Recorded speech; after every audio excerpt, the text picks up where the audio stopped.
Good morning, everybody. Welcome. I'd like to begin with the land acknowledgement. Today we are meeting on the traditional land of the Kanien'kehá:ka, a place that has long served as a site of meeting and exchange amongst many First Nations. We recognize and respect the traditional custodians of the lands and waters on which we meet today. I'm Julie Montpetit. I work for QPAT. I was a teacher, elementary and secondary. And I just want to take a moment to thank each of you for being here today. I know very well that just being here takes effort for every individual who's here.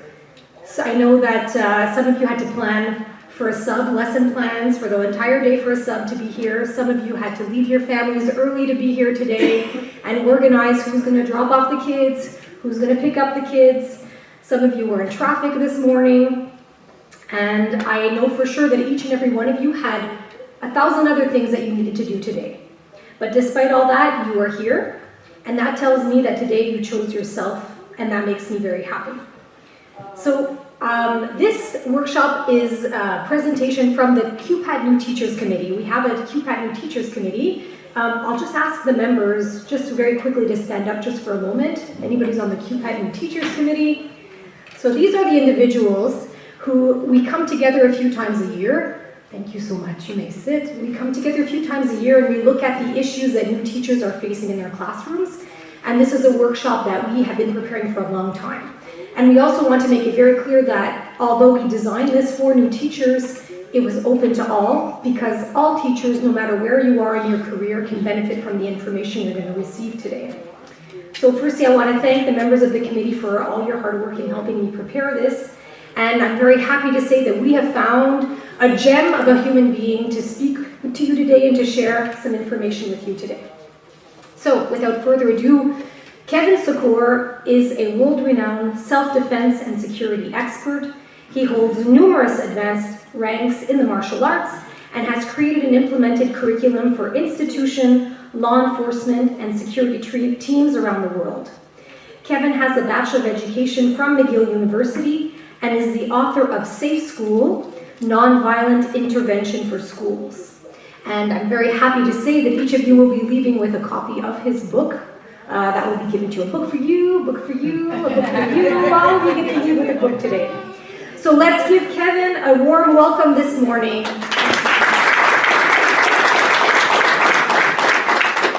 Okay guys, we got a packed day. Number one, I'm not used to being tethered to a podium. So it's gonna be hard. I'm gonna try not to George Bush it and do this all day. We also have another table coming. I know, because we got about only half the crew that's supposed to be here is here right now. So it could get packed and very warm soon. So another table is coming. Julie gave you the quick introduction. Let me give you the quicker one. I've been around violence a long time. I started martial arts when I was 10 because I got jumped by 4 older kids.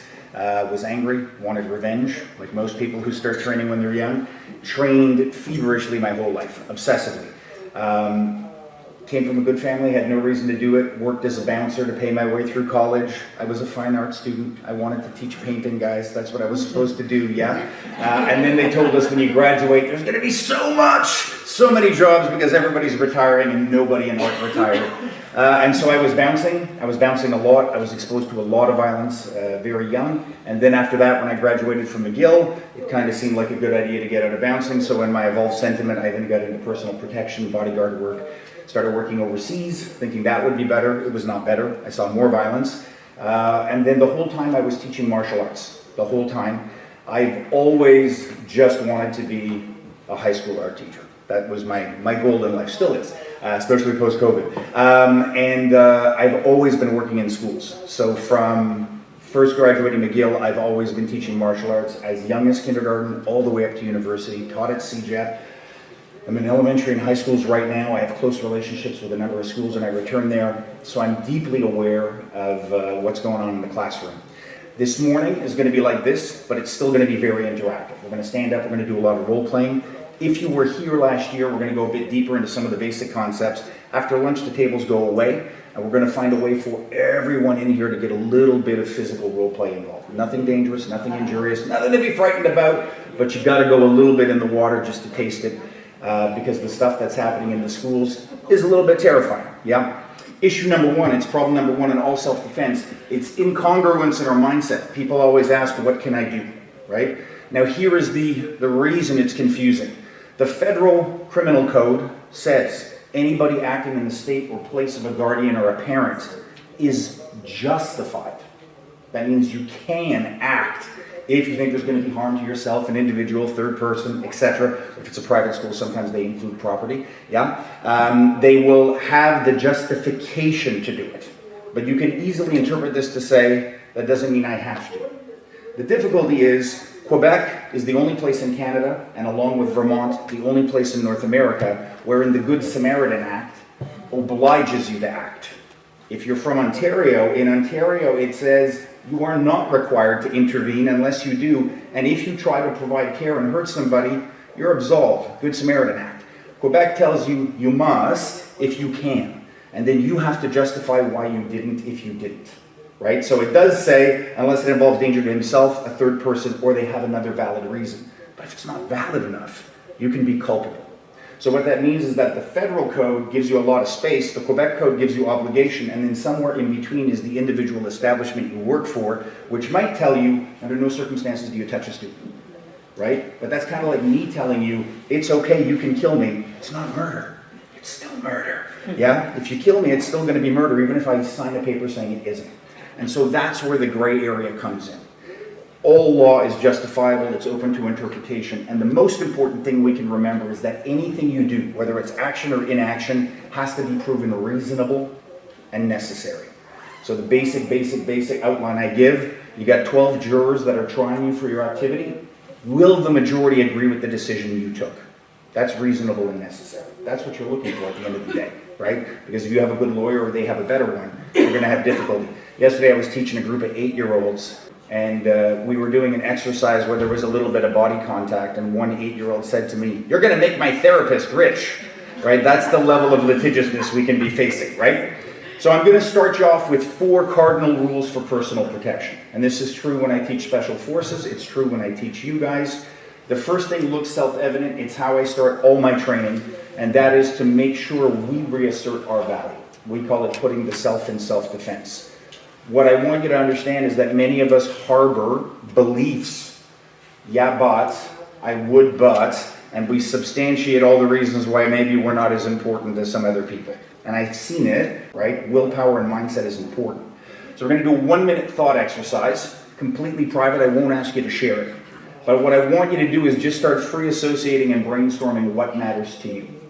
Any persons that come to mind in any order: family, relatives, loved ones, children, spouses, maybe students, maybe colleagues, maybe your pet. If you think of your cat before your father, it doesn't matter. It's not a hierarchy, and if it is, it's okay too. Yeah. Think of places you like.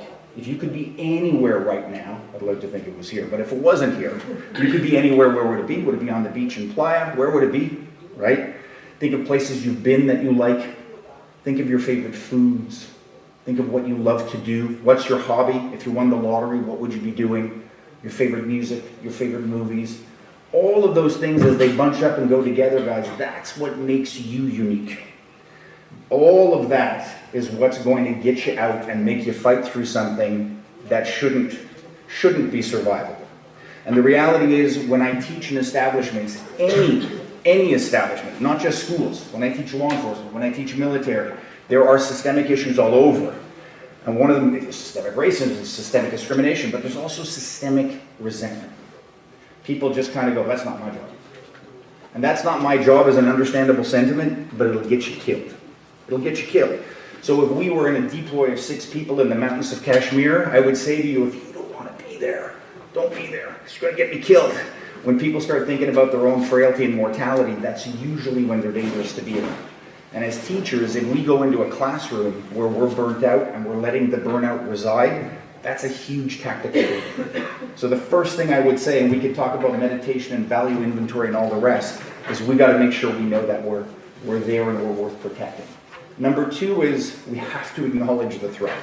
And this is not just a problem with veteran senior teachers who have been there 40 years. Sometimes we think that accepting a reality is the same thing as making it acceptable, right? So for example, when I teach, some schools will say we had a knife incident. It's terrifying, come in and teach. Other schools will say, why are you teaching knife? It's 9-year-olds. Because 9-year-olds have brought knives in. Whether it's an IKEA butter knife or a hunting knife, when I was the age of most of these kids, I had to go to St. Polycarp to the illegal booth in the back corner of the flea market to get a switchblade. Yeah, you can go on Amazon today and have it delivered to your house. Just to give you a terrifying example that I verified this morning, brass knuckles are specifically illegal, 6 months in prison, and there is a huge financial fine. They're very difficult to go into the sketchy, like, military surplus store and buy. Go home tonight on Amazon, go under camping gear, and look up emergency window breaker, and you can get 2 pairs of steel alloy brass knuckles for $12 by Prime delivered tomorrow. You can get butterfly knives, switchblades, you can get pepper spray sold as dog repellent. You can get all sorts of illegal weapons, push daggers, often sold as camping tools. For under 20 bucks, 1-day delivery on mom's PayPal account. Yeah, that's it. So that's why knife culture is a big issue. I'll give you another idea about acknowledging threat. Every year, the Montreal police will usually have consultation available to principals and directors of organizations and schools. Every year they have a dominant threat. This year's dominant threat last week that they promoted and told us to be aware of is that fentanyl has officially made it here in a big way, and that it is increasingly being found laced into vape pens, right? So now in Montreal, these are things that have happened. On numerous occasions, kids 5 to 8 years of age have come into school with their older brother or sister's vape pen. It's a nice color, looks like a highlighter, looks like a USB key. They see them sucking on it, so they suck on it. So kids are vaping because they don't know what it is and it tastes like fuzzy peach, so hey, why not do it, right? And now we know that teenagers are buying vape pens with weed in it because they just want to get a little bit mellow, but they didn't know that there's fentanyl in it.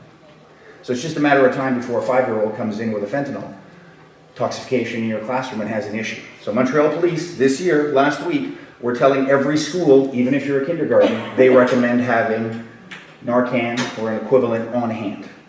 Yeah? If you're not aware, Canadian Red Cross, George can speak to this much more, he's a paramedic, but the Canadian Red Cross has a opioid harm reduction training. Just Google Canadian Red Cross opioid harm reduction, or I can send you the link.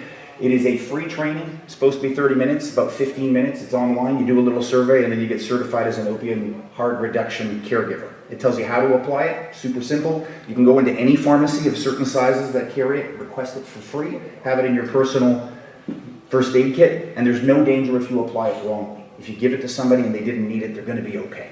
So if you have a kid with dilated pupils, not breathing, going into shock, why not learn how to do this and maybe save their life?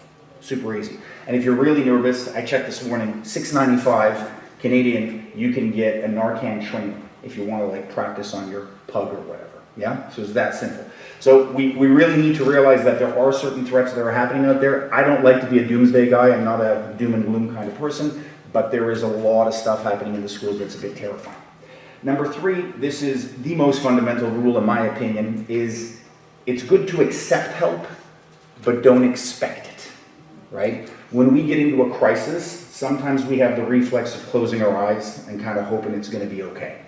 And sometimes even when we visualize it, we think, I don't know what I would do in there, right? And anytime I have a I don't know what I would do, it's super important that we try to figure it out, right? If I'm watching evening news and I hear about a horrendous attack, and I go, God, that's terrible, and I just put it away like that, then I'm accepting that's beyond my comprehension.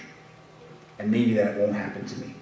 But if I look at it and I come up with the most flimsy plan in my head, if I had to go, I'm going to do this. That's all the difference in the world. And especially when I go into schools, guys, especially post-COVID, you guys are exhausted. You're burnt out in a lot of cases, right? And a lot of times it's very normal to kind of just throw our hands up. That's the biggest problem. More than any tactic or technique, if I have despair in the heart, that's a huge issue. So today I'm going to try to keep it upbeat for that reason. The most reassuring thing I can tell you is this. Whether I'm teaching teachers, military, civilians, doesn't matter what course I'm giving, the number one thing people ask is, yeah, but how am I supposed to remember this in a crisis?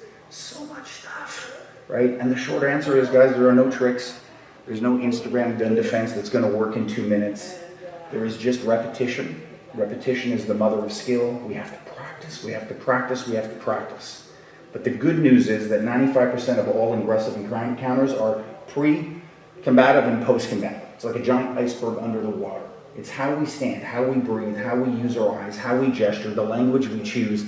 That's what's going to make 95% of the difference. And as educators particularly, You all have the opportunity to work on this every day of your life, thousands of times a day. If you have good classroom management, you will have good tactical skills. So I will not teach you anything this morning that is inconsistent with good teaching. Might be a bit different from how you do it, but if you can tweak one way that you give commands in the class that's also going to serve you in a knife to the throat encounter, why not tweak it, right? Because I want to give you the opportunity and the capacity to work your skills all the time. And I want to give you that, just that awareness to think about it. I could be teaching 5-year-olds. If I handle it badly and have poor command presence, it translates to my assertiveness in a real fight. It just does, right? So,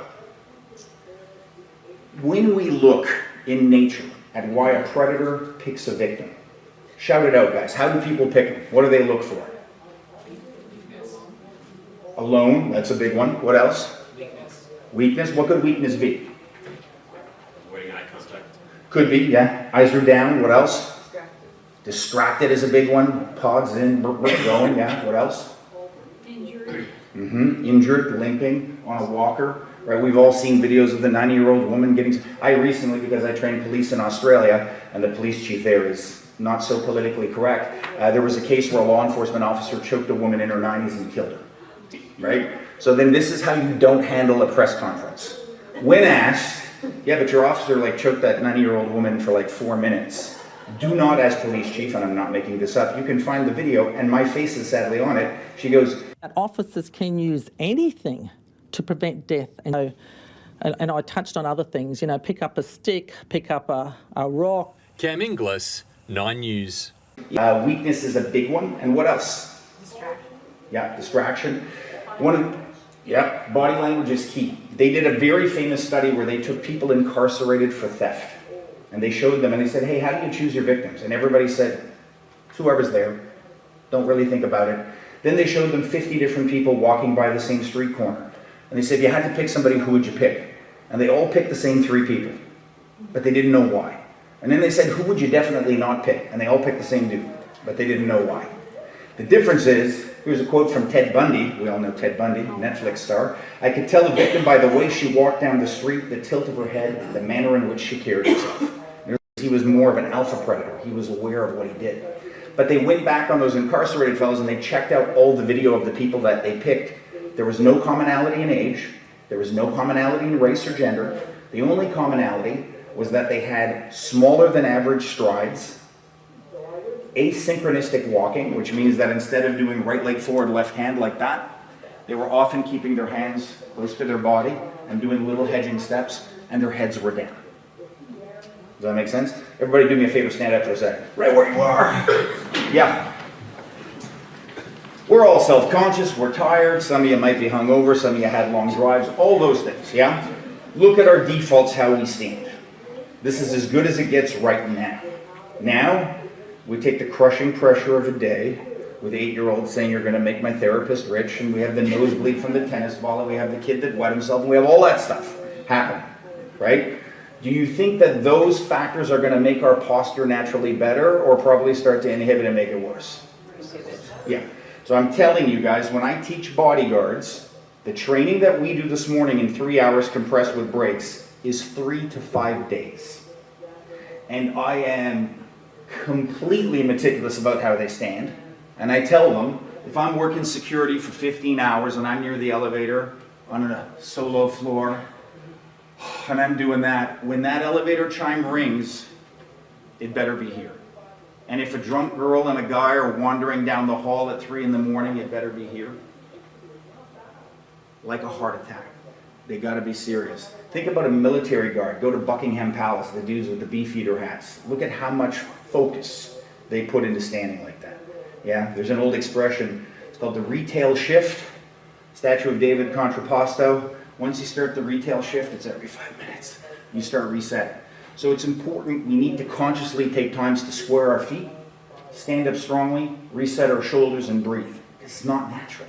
It's natural to atrophy, right? And if we're like this because we're tired, blading on our foot, and we're leaning because that's comfortable, and I'm at the bus stop, and then I look to the left, and instead of him just being like this, he's doing this, then I better take responsibility for my posture and not go And that's what most kids do. You think of an average teenager will notice that they're being encroached upon and they won't take response, or they start speed typing. Yeah. Linda, there's a guy behind me, right? We can't do this. So this is what normally happens when you feel a threat. You kind of see it, you do this, and then you go, is that a threat? And then you kind of do the casual scan. Yep, that guy is doing that. And then you come back, and then people freak out, and you see how they respond. So take time. Take time in your day just to stand, just to breathe, just to put your body into a straight position. When we talk about posture, I'm going to give you a few specifics. There are 6 I use in law enforcement. I'm going to give you 2. This, incidentally, I was an art teacher, Alex Ross, greatest Superman artist of all time. I had to put Alex in there. I want you to turn, it doesn't matter if you're in a group of 2, a group of 3, we're crowded in here, guys. I want you to turn to the person next to you. I'm going to give you a minute or 2, chat about your night, chat about anything you want, but just look at what distance you feel comfortable in. If you know each other, you'll probably be a little bit closer. It's more when you don't really know each other. I'd like you to mix with people you don't know so much. What kind of distance feels comfortable? And I just want you to be aware. Are you comfortable? Are you not? Do you wish you had another meter? Is it really crowded in here? Are you on the verge of snapping? I feel pretty good. I have a podium, but I like a half meter, right? See what you like. That's all I want you to see. Turn and check. Okay, guys, stay exactly where you are. So, everybody don't move. Now, we have some pretty strong stances. We do have some back shifting, sitting on the back foot. I'm going to teach you 3 or 4 different reasons why this can get you killed if you're a bouncer. Same thing if you're a teacher. Yeah, we'd like, in an ideal world, to be squared. And if you were working in a club, we'd like to be loaded. We lean forward. Yeah? If you get into my space and I lean forward at a club, you want to step back. Right? Because that's usually, what's that? Headbutt. That's usually where it goes, yeah? If you're leaning forward, we're going to see that this actually tricks our nervous system into being brave. And if we lean backwards, it actually creates fear. And I'm going to show you why, from a brain perspective. Physiological truth. Space here is super good, standing strongly, amazing. We had the Wonder Woman arms going on like that, and on occasion we had this happening. But most people were somewhere like this. Maybe a little bit of this happening. I don't know what to do with my hands. Yeah, we had that. And some people have really good command presence, so we had that. In police work, that's known as low profile, right?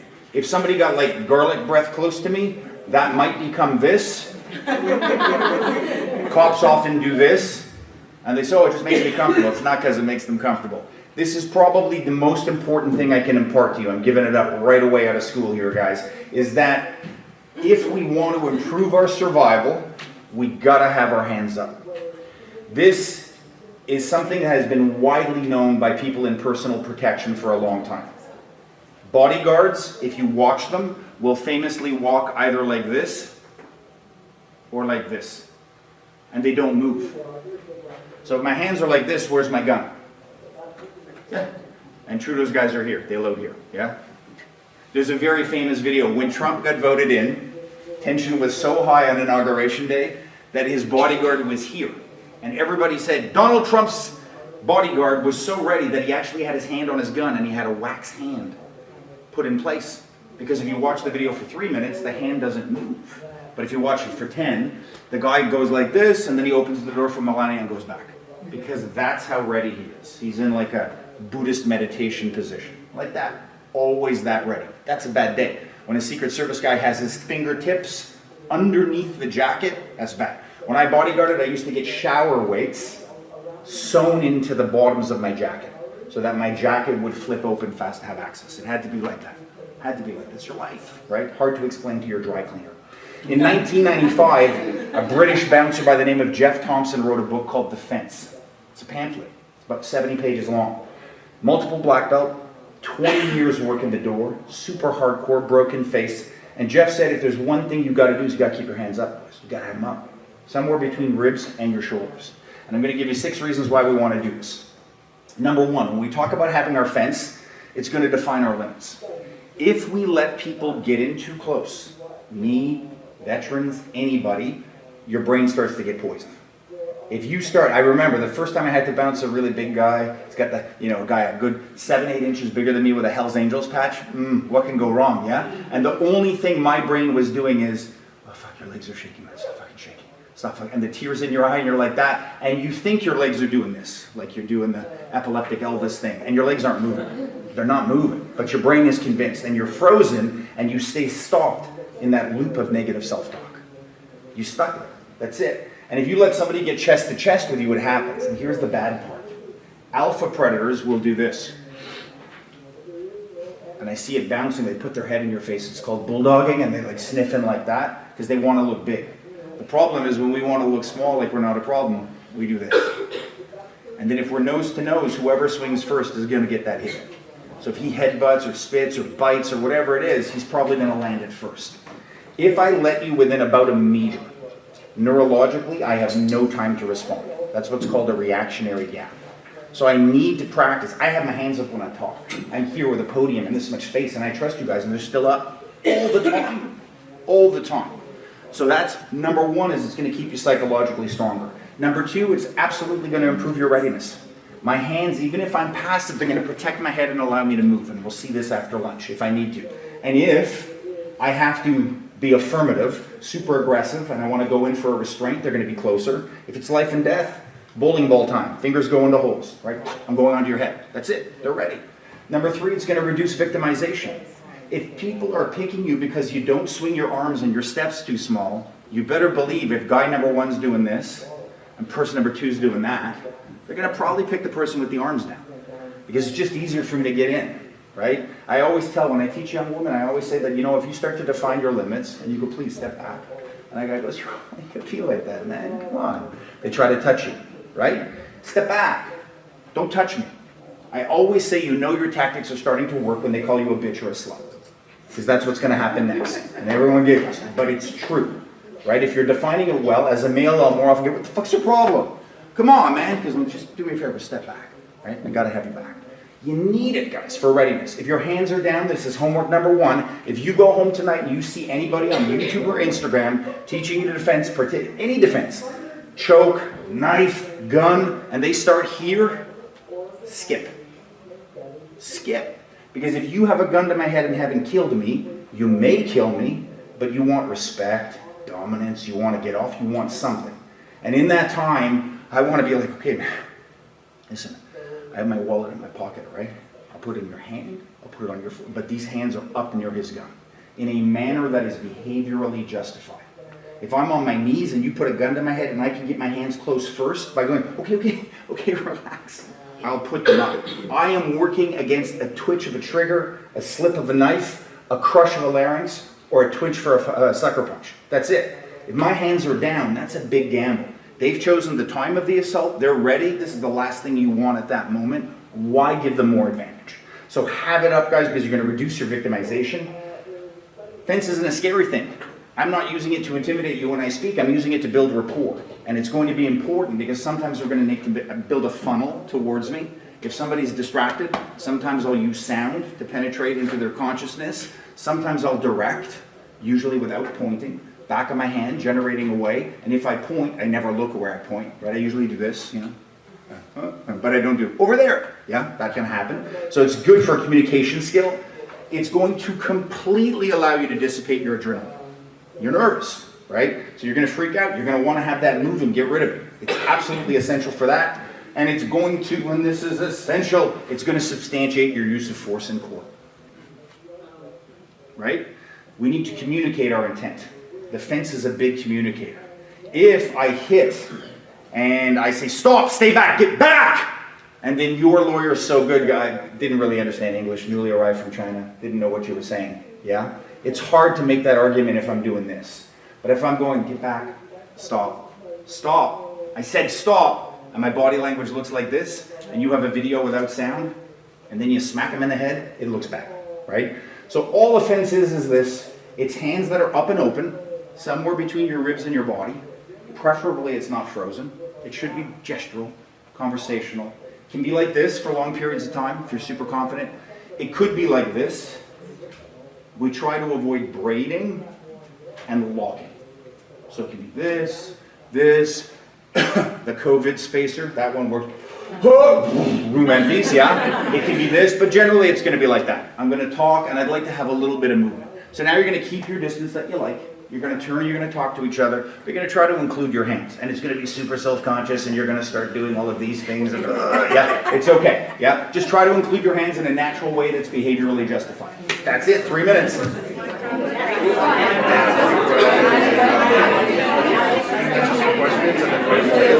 Okay, guys, I'm going to freeze you right there again. Don't move.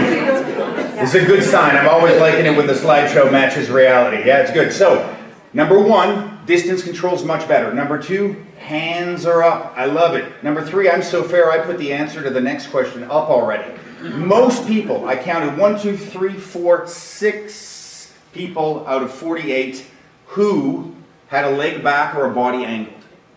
That means 42 of us were in buffet mode. Like that, yeah? Why do we square when we talk? Even if we're scared, why do we go parallel body to body? Why do you think? Show dominance. A, you may want to show dominance. B, you might want to show submission, right? Some people do this. They just try to be small. We've been raised to say, be polite, don't do this, it's rude, whatever. That happens. So sometimes people want to be polite. You see them kind of bringing their feet together.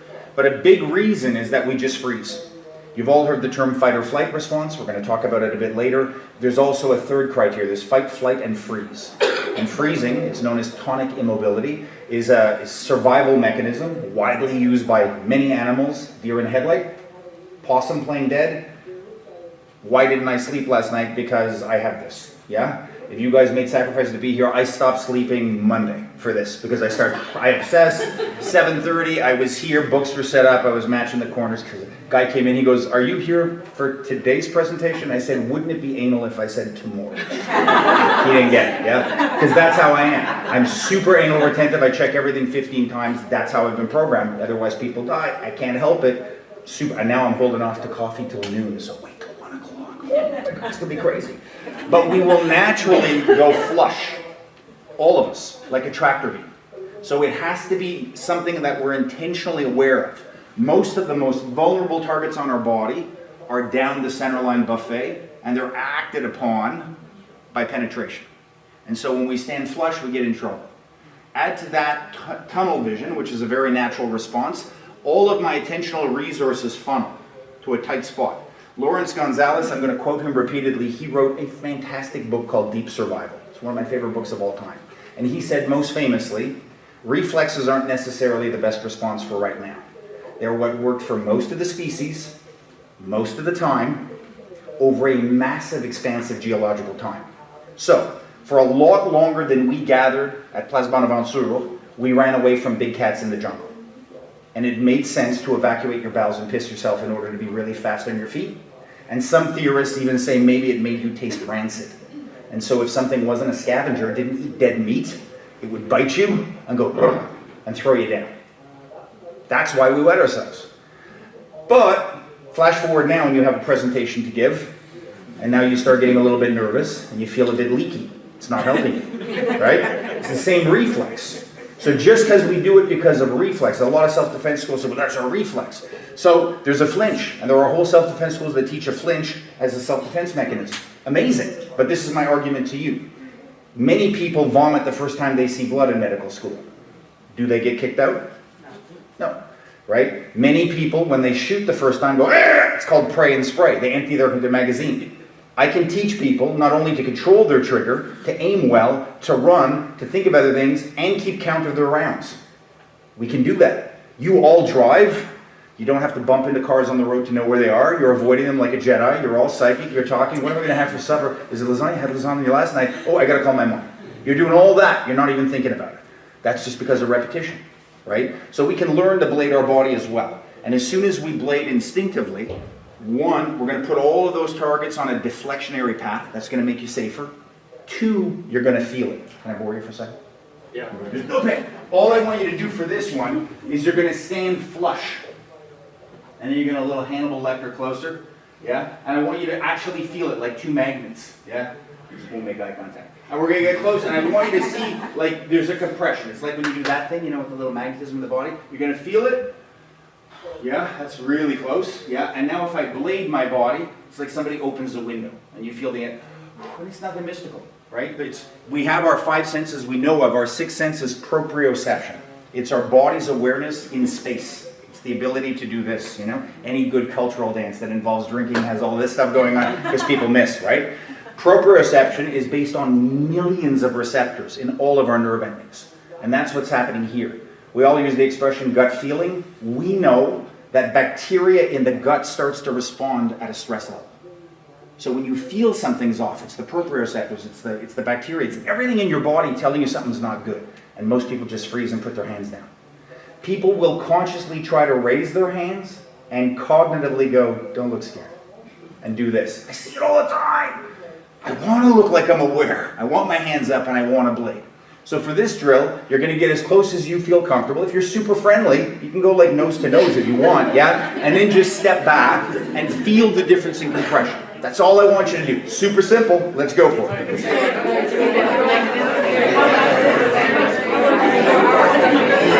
Okay, guys, I'm going to freeze you right there.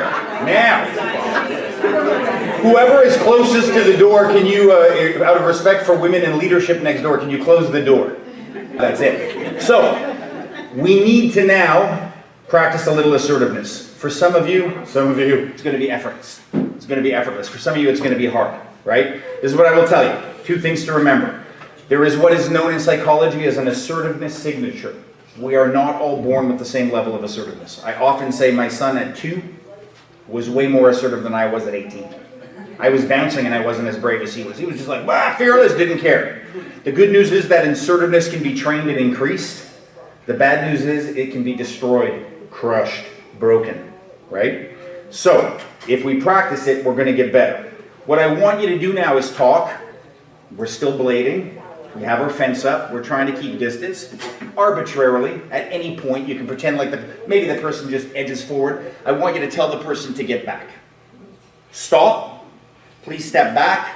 We'll talk about how to do this more specifically later. This is what I want you to look for. We should have a default volume that I would use in most cases. Mine, because of bad experiences, does tend to be a little higher than the average person's average. Yeah? So stop! Thanks very much. Yeah? You can always apologize. You can always apologize. You can tell somebody to go back. You should have a level below it. Sorry about that. Right? If I go stop, the person freaks out and starts getting twitchy, or it's a student, right? You might be sitting at your desk, student comes up like that, starts leaning. Trevor, I need you to take a step back. It can't be, hey, can you do me a favor and kind of, that's soft.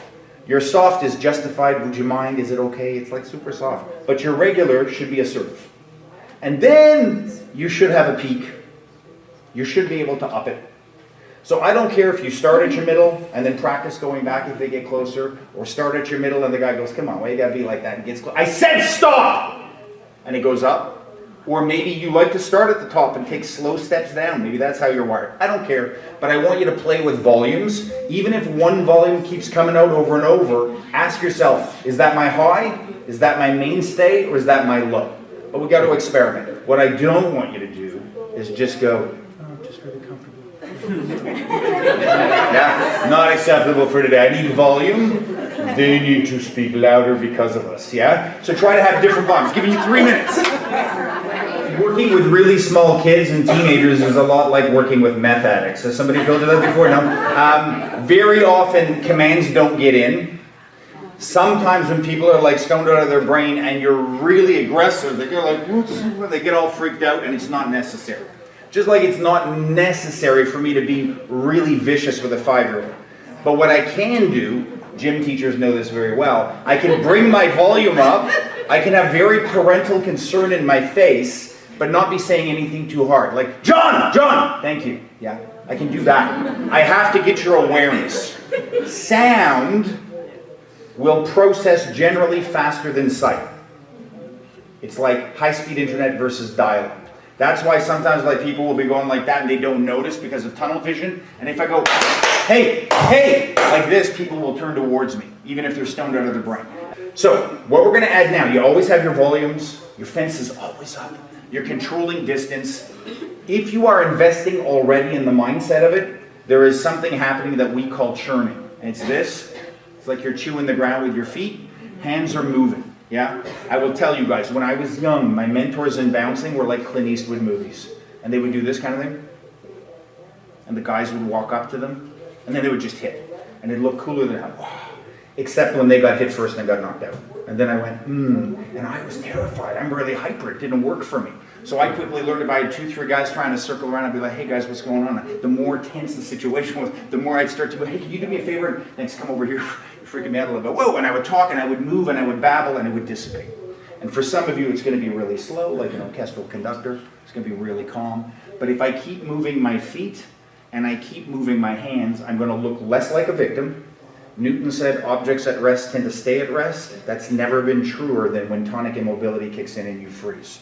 If I just stand there trying to look cool, I go into self-talk and I freeze. I see it. SWAT officers breaching that just stay ready like this will tend to be slower than the ones that are doing this, that are churning, that are ready. Right? You see like a fighter coming into the ring, you might get a guy like this, but there's always a little bit of sway. Right? The guy that's like this is out of his brain, and the guy that's too hyper is going to gas too fast. I want to move. So churning is this. It's on the spot, chewing the ground with my feet. I would, again, we're going to talk about it later, but I would like to generally be more forward than back. I don't want to reside on my heel. And I would like my hands to be moving. If somebody starts getting frantic, hey, can you do me a favor? You walk over here, thank you. Awesome. I might do this just to get attention.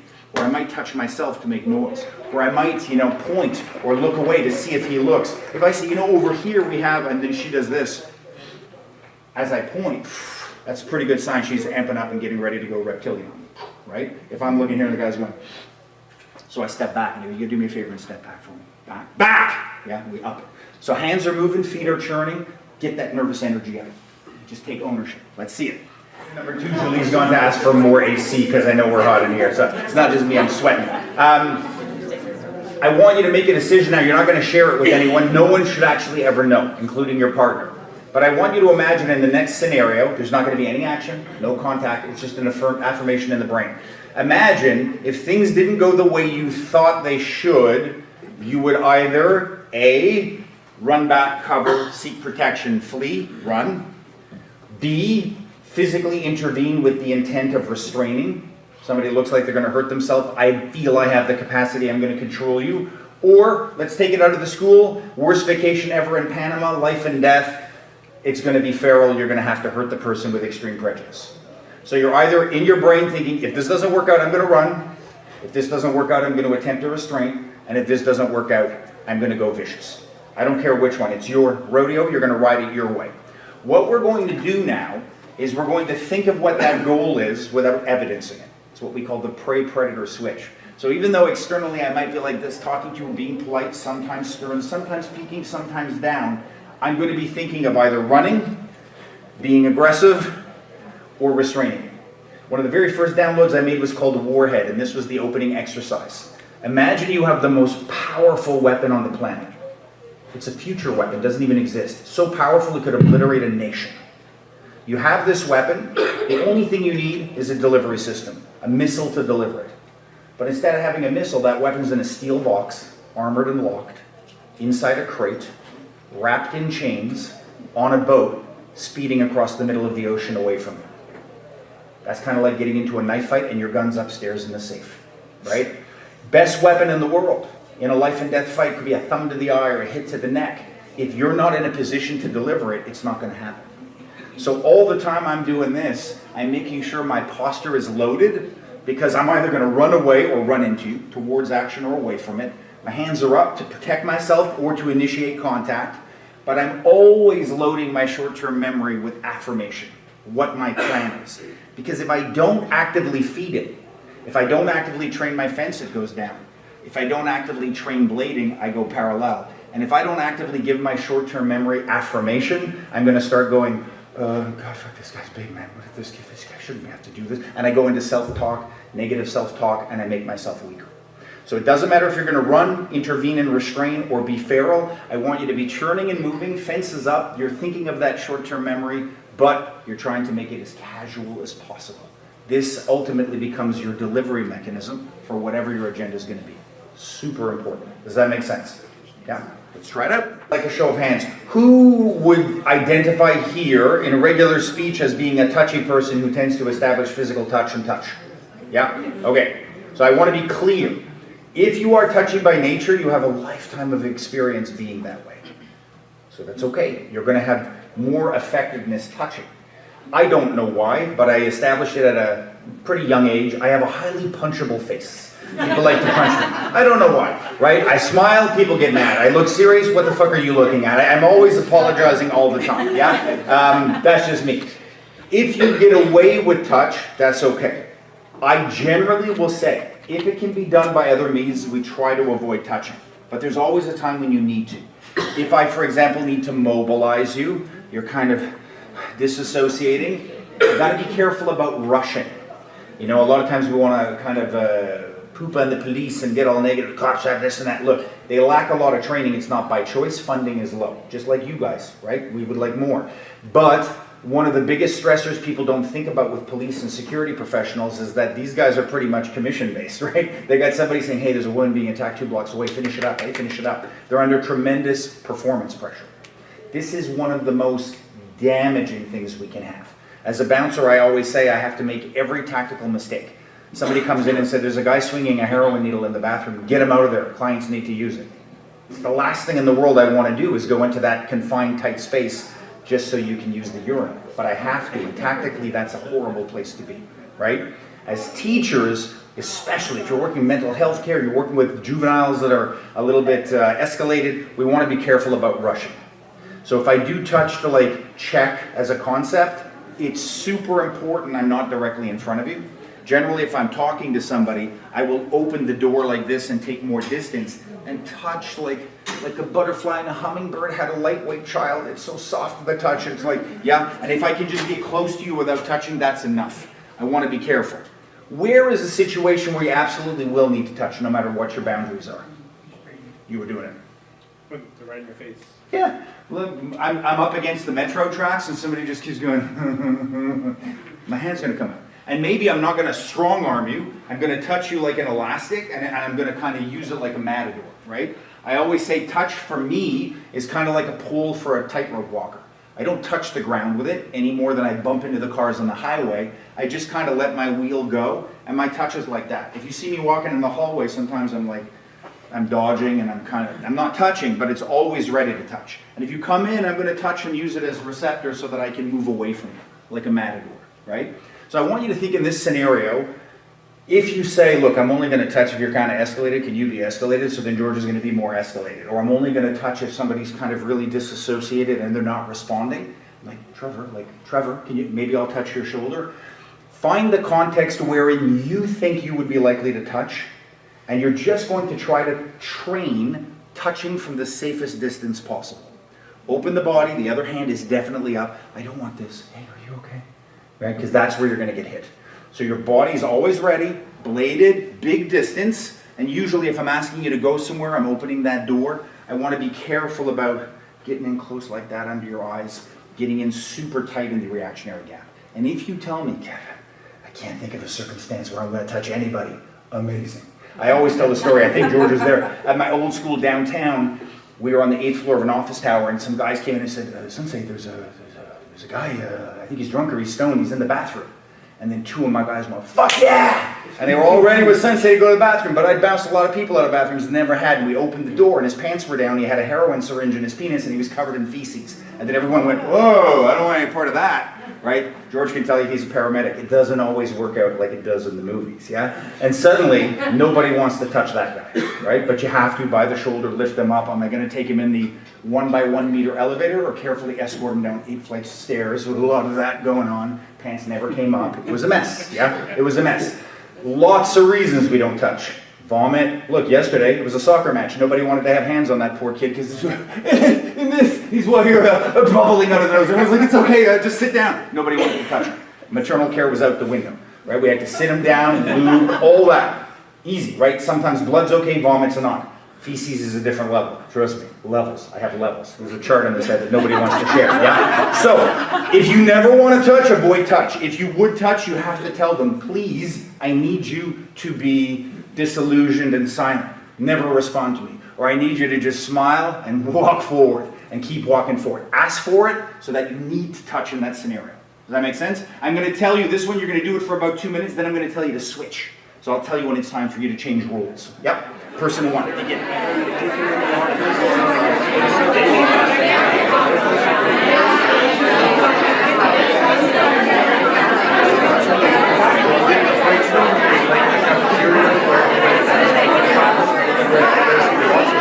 Okay, guys, take a breath right there. So, fantastic. We're going to finish up with one last point on gesture and touch for this moment and get into tactical vision, but I want to leave you with a notion.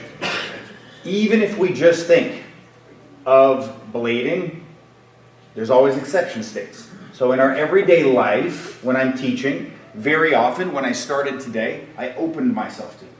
I kept myself intentionally parallel. Because when I used to speak publicly, I was always like that. Yeah, ready to go. It's true. You should see me buying pants. I'm like on the ground and I'm rolling, and people are like, what exactly are these for? It's a wedding I really don't want to go to. Yeah. So we have opportunities all the time to practice it.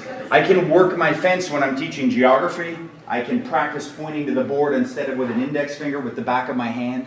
I can make frames. I can look for agreement, right? Try to get people nodding, establish eye contact all day long. Meetings, teaching, de-escalations, traffic, when somebody gives you the finger and cuts you off, all that. You have opportunities all the time. I'm going to leave you with a few notions about gesture. Number one, leading research in the 70s by a guy named Bandura. A big thing about gesture is that it processes much faster than speech. We know it's important legally for justification of force.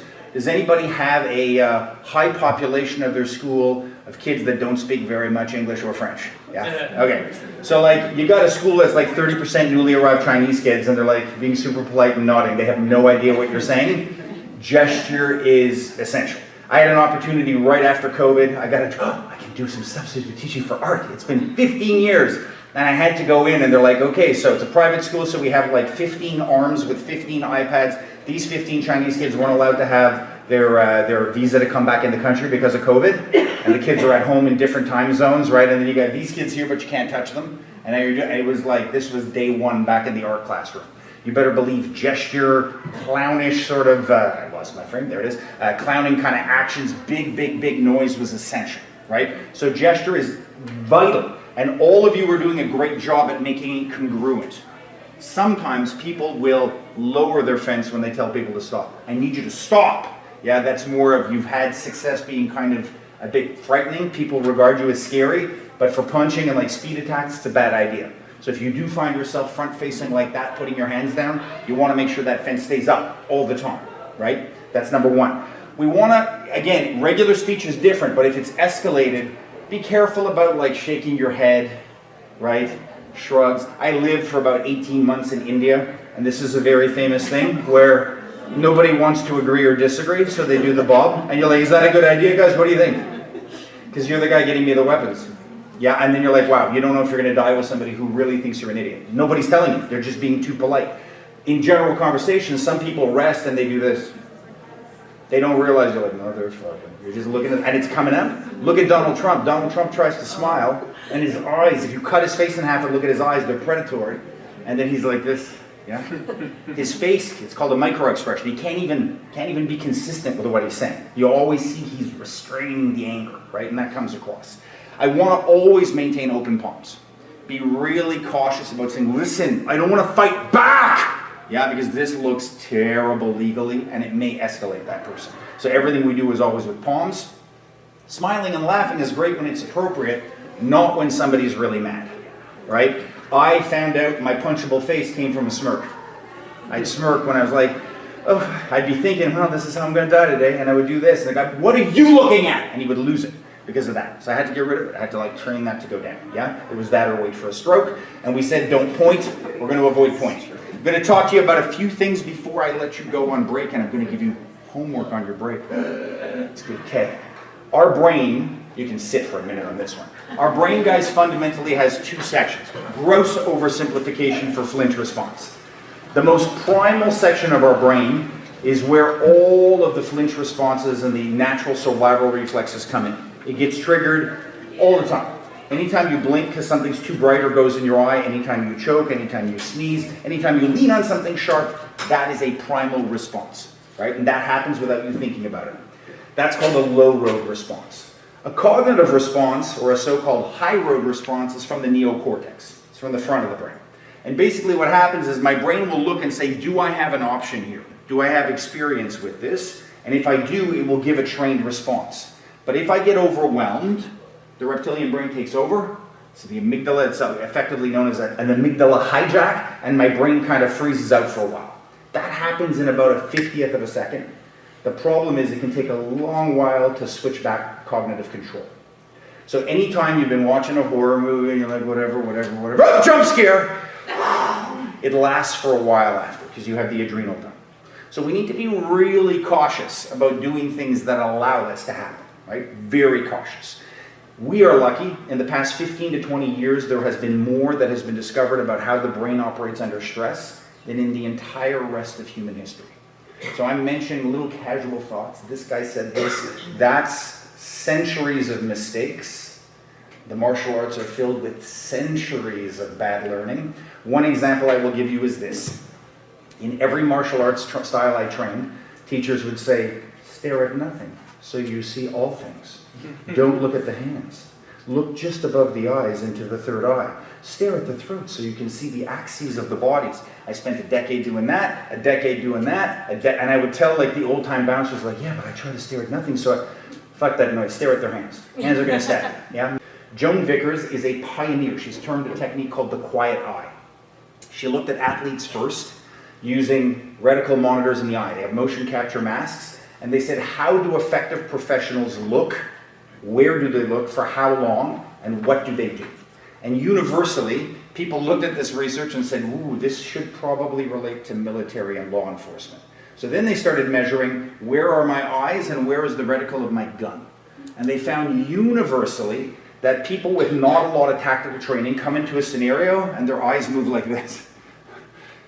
They're coming into a house with noise, dog, cat, all over the place. And I see this sometimes with year one teachers because they haven't been taught this. They're standing in class and they're looking all over, and the same kid in the corner is cheating the whole time and they never see it. It's attentional blindness, right? They just kind of sweep past, but they're not actually looking.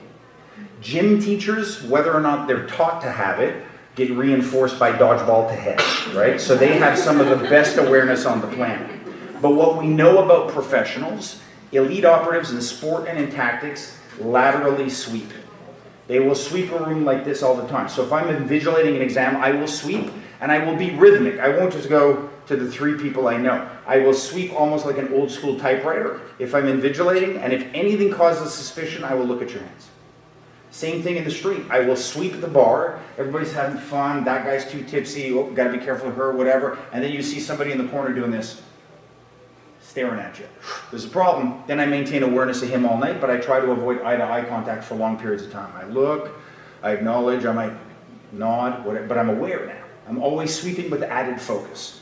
This is how we should use our eyes all the time, laterally sweeping. So anytime you're invigilating an exam, you're watching people read, be cautious. Are you rhythmic and consistent, or do you just kind of bounce around?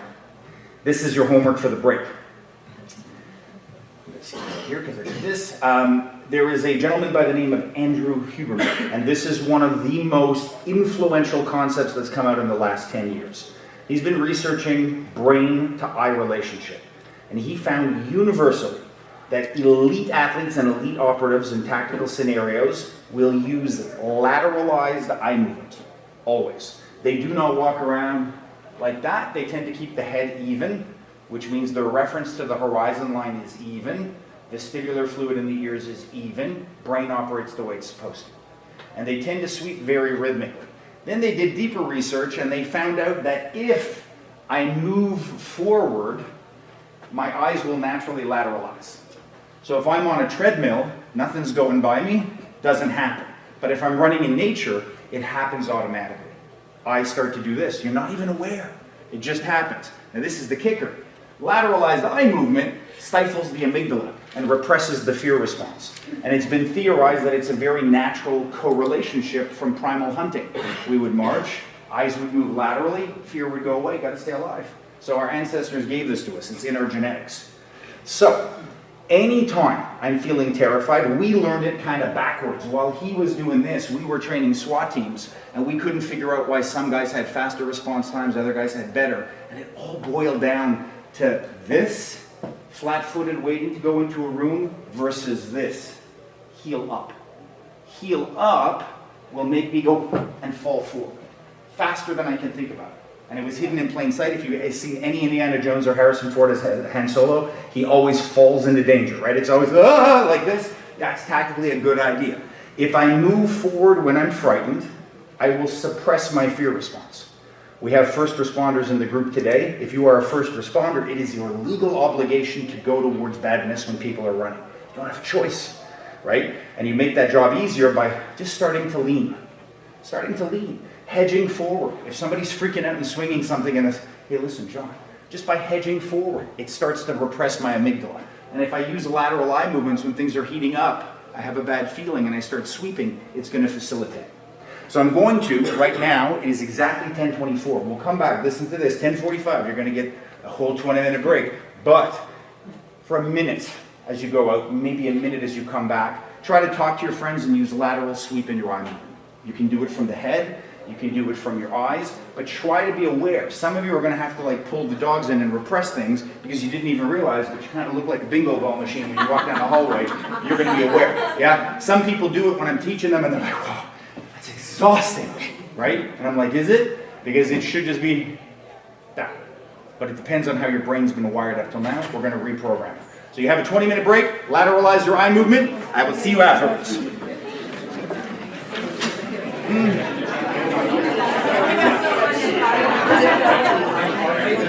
Okay, guys, we're going to get started. So, 2 points because I had a lot of questions at the break. Number one, a few of you are aware that your particular school or school board has an absolute zero-touch policy. Yeah? And I'm aware. That's why I told you about the gray zone at the beginning. Yeah? After lunch, nevertheless, we will do physical. And I am telling you, I'm not prescribing anything. I'm simply saying, if it's life and death, it's a choice. You have a choice. I can tell you, very often when I teach at schools, people will say things like, it's not my job, I'm never going to do that. Yeah? And sometimes people are really jaded, you have these tough women in the corner say, I'm not going to do it. And I say, awesome. I'm just going to quote statistics. We have a laboratory in the US dedicated entirely to active shooters. It's called Society. There is so much research on active killers and active shooters in the US. And what we know statistically to be infallibly true is that the younger the age of the children are, the more likely the caregivers are to run headlong towards the gunman. We know this to be true. Right? And we know that the vast majority of the caregivers are female, right? And very often well above fighting age. You remember the case in Nashville where the 66-year-old high school principal spread-eagled in the hallway to absorb bullets, to slow down the gunman. And then the receptionist, who was almost of equal age, did the same thing. The most egregious example I'll give you is in China, a gentleman went into a nursery with a hammer and started hitting infants, right? So if your daycare said under no circumstances do you touch any parent or adult walking into our facility, they would probably support you spectating that guy hitting babies with a hammer. I'm not telling you right or wrong. I know I have had a lot of excessive force complaints in my life. I've had all sorts of issues. I've gotten off of every single one of them because I was justified and I was lucky and karma was on my side. This is what we have to face every day. So there's no easy answer. The horror stories I've heard, guys, just that I've experienced are ridiculous. So start by knowing what your school wants. And as I say to all my students, don't wait until you're at gunpoint to consider the moral ramifications of harming. What would you be willing to do? You got to know. If somebody, and this is the good news, your biology will take over. If you're not sure, you will trigger. Some people are concerned, how am I going to use this tactical language? I can't use this every day. If I use this every day, I use it every day. I use it when I'm shopping for groceries. People say you keep good posture and focus on your breathing all the time. Yeah, all the time. And it's tiring for a little bit, and then you learn about it and you don't think about it. In that fear is the notion that if I am tactically prepared and stand in a strong way and use my hands well, I'm somehow going to make aggression happen, right? Look, I'm not gonna lie to you, I'm a very aggressive nature when I need to be. I'm a pretty happy guy. I joke, I laugh, right? I'm very tolerant, have a huge threshold. I don't generally walk through life looking for fights. Spit on me, slap me, stab me. Like, I really will take a lot before I get aggressive, right? I do not believe good tactics will in any way escalate things. There's an expression in New England, good fences make good neighbors. If we all know where each other's properties end and begin, we'll get along a little bit easier, right? Imagine society without traffic lights. Not gonna be better, right? 3 days into COVID, people were fist fighting for Purell, right? Limits are good. So defining your limits, expressing it. If you said to me, hey, get back, and I go, oof, maybe I'd be a bit embarrassed, maybe I'd be offended, maybe I'd be a bit hurt, but I wouldn't punch you, right? And maybe I'd go home and go, okay, well maybe, but I'd take a look at myself and I would assess. Normal, healthy people don't escalate if you define your limits, right?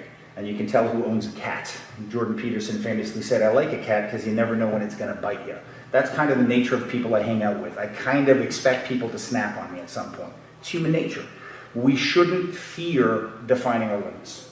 We shouldn't. There's not one bit of research saying that people will pick on you more if you're aware. There's not one conclusive study ever showing that fighting back will get you more hurt. I wasn't gonna mug you, but now that you're yelling at me, I'm gonna mug you. It doesn't happen. It doesn't happen, right? In the military, there's a term, and SWAT teams use it, it's called violence of action. They try not to act, but then if you act, it's absolute swiftness, full power, resolute, and the most humane thing you can do is to end the encounter immediately. That's how I approach violence. I've had kids spit on me, push, people go do something. They expect some ninja move and some paralysis pressure point. Doesn't happen, right? De-escalation, as we'll see, takes a long time. It leaves a stain. There are days, I'm a happy guy, but it takes active work, guys. I have a lot of PTSD, and there are days that I go home and I've lost a little bit of faith in humanity. And I'm like, and I have to consciously build myself back up to go out and do it, right? Forward movement, constantly trying, changes your mindset. You'll see, you got a copy of my book coming, I'm all about hope, and I end with a quote from a famous 1970 study called The Love Project, and there's a teacher in there who's working in the inner city in the US in the 70s, nothing new, and she talks about the moment she had a breakdown, where she realized, I can't save these kids from systemic poverty, he's gonna fight him just cause, there's nothing I can do, and she transforms how she approaches her class. It makes a huge difference in that city, right? That's the only solution, and we'll talk about that near the conclusion. So yes, I do believe good tactical body language should be used in line at the grocery store, one step at a time. If you did one thing and became aware of fencing, if you did one thing and became more aware of how you stand, and you made that could be fencing for me, that was a 4-year study while I was working the door. And then I had to integrate it with public speaking, and then I had to learn how to bring it into regular speech. It was too tense, it was too soft. A lifetime of study, just in that one thing. So if one thing changes you, you improve your survivability. Yeah, even if you just say, you know what, my school's not as bad as these guys. These guys are like kids stabbing each other. Whew, I'm gonna not complain as much. If that's all you get out of it, if you disagree with everything I say and all it does is make you more confident in your own belief, then it worked. That's the way I look at it. Sometimes I go in to teach like overseas, third world countries, and they're so far off the mark that I say, I gotta teach them what they're doing, just make it better. But I can't go in with my beliefs because it's completely antagonistic to what they do, and I won't have time. So I'd rather they be confident in their delusion than feeble in my belief, right? And I try to make it better, right? Just do the best I can. We're gonna start with a very basic exercise. And I know there's a lot of seminars and workshops here that are run on wellness and mental health and visualization. I meditate every day. I do yoga. I use neuro-linguistic programming, hypnosis tapes, you name it. I do it all. I love it. I'm a big believer. But I'm trying to give you a tactical perspective. U.S. Army, they have an acronym known as SILS. And it's this simple. Stop, look, listen, smell. This is one of the first things we do when we go in country, when we go into a different territory. We stop, we straighten up. We literally inhale the room. Yeah? If something is terrible, like you work next to a garbage dump, a skunk died under the building that you're working in, there's bodies in the environment, whatever it is, smelling involves finding the sweet center in a stench. It's there, sometimes it's deep, and you gotta Yeah, the same body language, they'll say, don't cower when it rains. You're gonna get just as wet, right? So you don't start that, you embrace it. If the environment's terrible, you kind of do the gladiator and pick up the mud and and you start. That's the very first thing we do every time. So before we proceed to our break to lunch period, I want you to take a second to literally inhale the room. Hear the sounds. Woman in leadership leading right here. Quiet. You hear the projector, right? Be aware of where you're at. This is one of the best things you can do. Whenever something triggers awareness in your class or in your hallway, anytime I've come in post-incident, somebody says, you could feel the vibe. The kids were off that day. I knew something was up. They always feel it. It's what you do with it that matters, right? There have been 50,000 times in my life where I stop, slow down, and I smell that room, and nothing happens. But I'd rather be aware. And I'd rather a car backfire and I pull you to the side and people go, wow, you're paranoid, less Red Bull. Okay, you're alive. You're alive, right? It's okay. So this is a very simple thing that I try to do every day, right? Like literally if I come off a 7-day fast, I will take my apple, I will smell my apple, I will meditate on my apple, I will appreciate my apple, I will wipe away my apple tears. But when I take the first bite of that apple, it's a slow 5-minute bite. I can taste the worms that led to the apple and the rain that made the apple, and the universe is great and everything's good. It's the best apple of your life, yeah? So this is super important. We're going to talk about verbal de-escalation. Before I get you standing again, if you have a sheet of paper or on your phone, I'm going to give you a minute or two. I want you to think of 3 commands that you would probably see yourself using. Hey Johnny, stop drinking paste. Trevor, what did I say about throwing scissors? Whatever it is, 3 commands that you think you would probably use in your day-to-day work. You're not going to have to share them. I'm just getting you to commit them so you can look back on them when we learn a few things. So write down 3 things you'd be likely to have to say quite frequently. As we continue thinking about this, visualize yourself giving these commands. How do you think you look? How's your body language? If we're honest, because if I don't identify that, I go, hey, guys, and lean in with my hands down, if I don't identify, I can't improve it. And the reality is I've seen teachers tell me, I've been teaching 20 years, I'm never going to integrate all this stuff, it's too aggressive, but then I watch them in the classroom, and they're like a bulldozer, like this! And I go, you know what? It'd probably be a lot easier to go, John, get a little bit, eye contact, yeah? A little bit. I have a shout out to a gentleman in that book. Some of you may know him. His name's Mr. Tom Daphniotis. He's a gym teacher at Lauren Hill Junior High. I've worked with him for about 7 years. Met him through his brother, Dino, and I was working with his brother at Outreach, which was a slightly rougher school.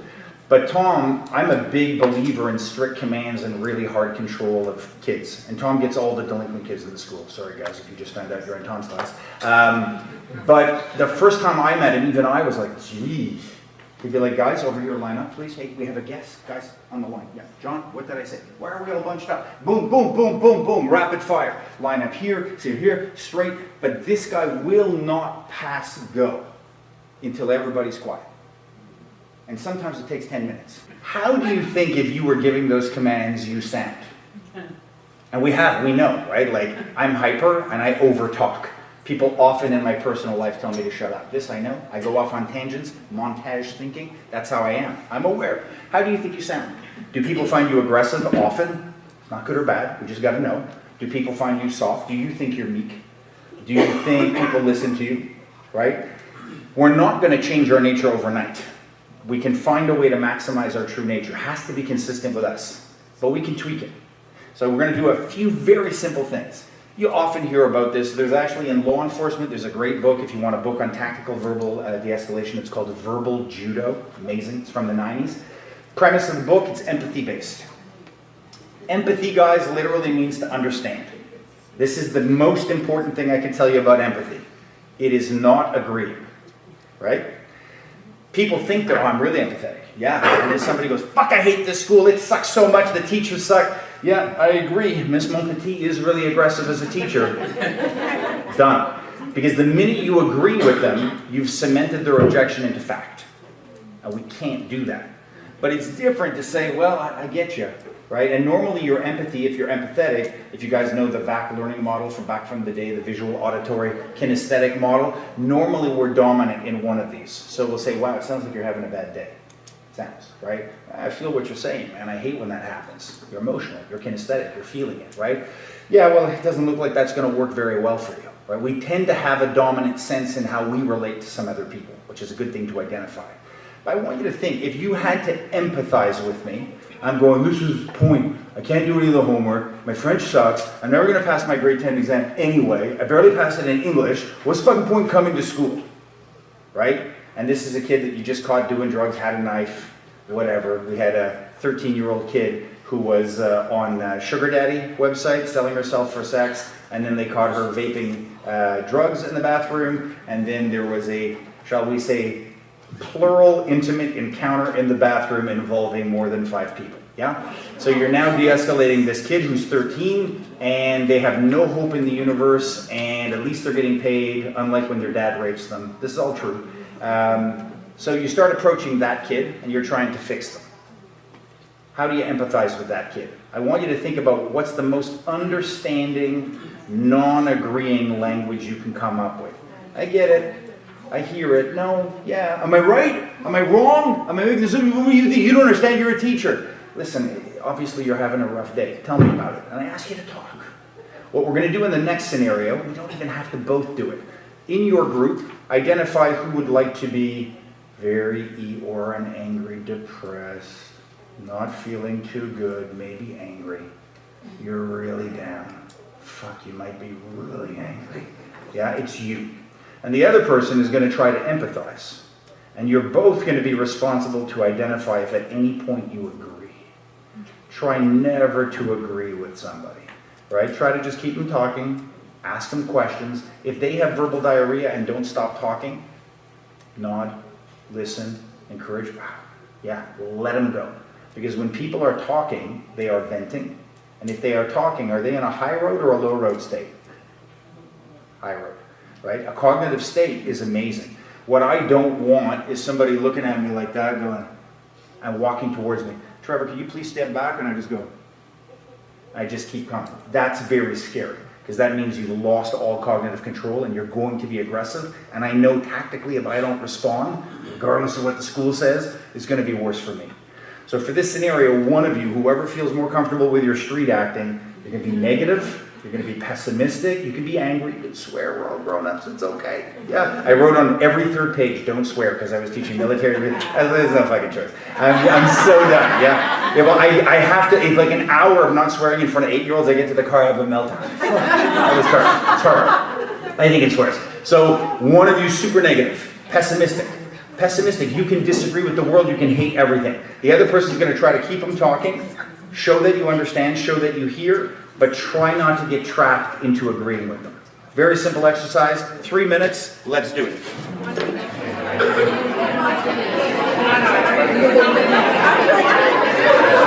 Okay guys, take a breath right there. So, let me ask you this. Normally, when I teach caregivers, educators, empathy, 3-minute drill, everybody's like, that's pretty comfortable. Pretty comfortable? Nothing too crazy hard. When I teach law enforcement, not to disparage, this can be a one-day event, and at the end of it, I'm like, ooh, yeah. I was teaching once at an institution that shall remain nameless, where I was teaching interventionists for youth and correctional, and there was law enforcement being taught in the class before me, and I heard, and this is true, from the hallway, okay, stop. All right, let's fucking get into some restraint, right? Enough of that verbal de-escalation. That was the verbal de-escalation model. Done.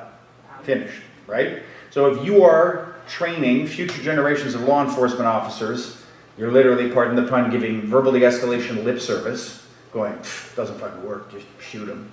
Yeah? What are you creating? I can tell you, I work with a lot of law enforcement. Right, I created the curriculum along with a buddy of mine for all of Belgium, the entire country. One of my top buddies and I have created numerous curriculums in Arizona. He's one of the top experts on neuroscience for law enforcement training. He's a veteran SWAT officer. The stories of success that we've had from them de-escalating jumpers on bridges with babies and the Bjorn in the front, people on meth who have fashioned street signs into weapons, people in the most violent states that you can fathom being de-escalated. Doesn't always work that way, but it's possible, right? It's possible. I was 70 to 80 pounds lighter than I am now at this height when I started bouncing. I was the smallest guy on the door by far.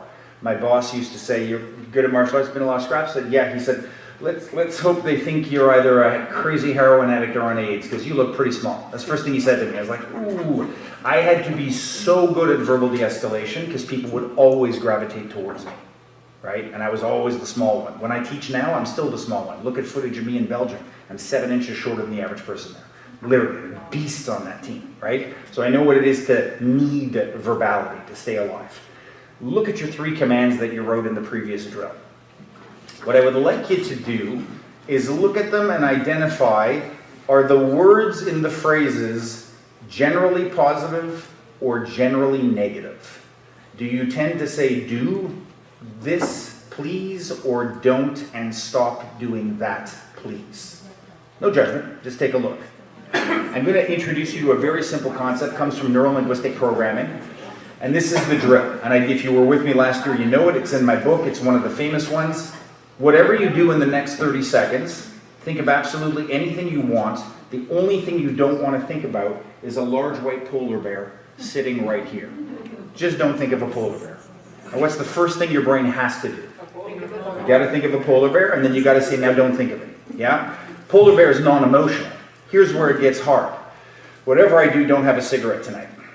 And you're addicted to cigarettes. I really got to cut back on chocolate. So fucking delicious. Yeah? I'm just not going to have any ice cream tonight. Although it is very warm right now in this room, and ice cream would be delicious, right? And that's why that kind of thinking doesn't work so well. So here's a classic example. We've got some phrases. Put the chair down. That's a do command. Johnny, don't throw that chair. What's the difference? It's not, don't throw the chair, it sounds like a dare. Yeah. You ever work with little kids? Whatever you better not. Don't you dare yet. You have that face? Yeah. You get somebody on drugs, somebody in a state of de-escalation. There's a very famous video, it's available on YouTube, of somebody that's in a state of so-called excited delirium. Mom has called the cops. Cop does a perfect job. It's a 25-minute video. I'll share it with you if you want. There's a lot of pixelation. There's a guy naked in the middle of his living room. Ah! Top of his lungs, and he's screaming. And the cop comes in, and the guy is just looping and looping and looping and looping. He's naked, he's overheating, he's on the verge of a heart attack. Nobody can understand what he says. And the cop is trying his best. And he's introducing positives. And just to prove that even in that verbal state, completely drugged out of his brain, naked, overheating, and rocking, he says, John, your mom's really worried about you. I just want to make sure you're safe. The guy's loop then changes to, Mom, please don't let this guy hurt me. Mom, please don't let this guy hurt me. Because he heard mom. And mom processed. Right?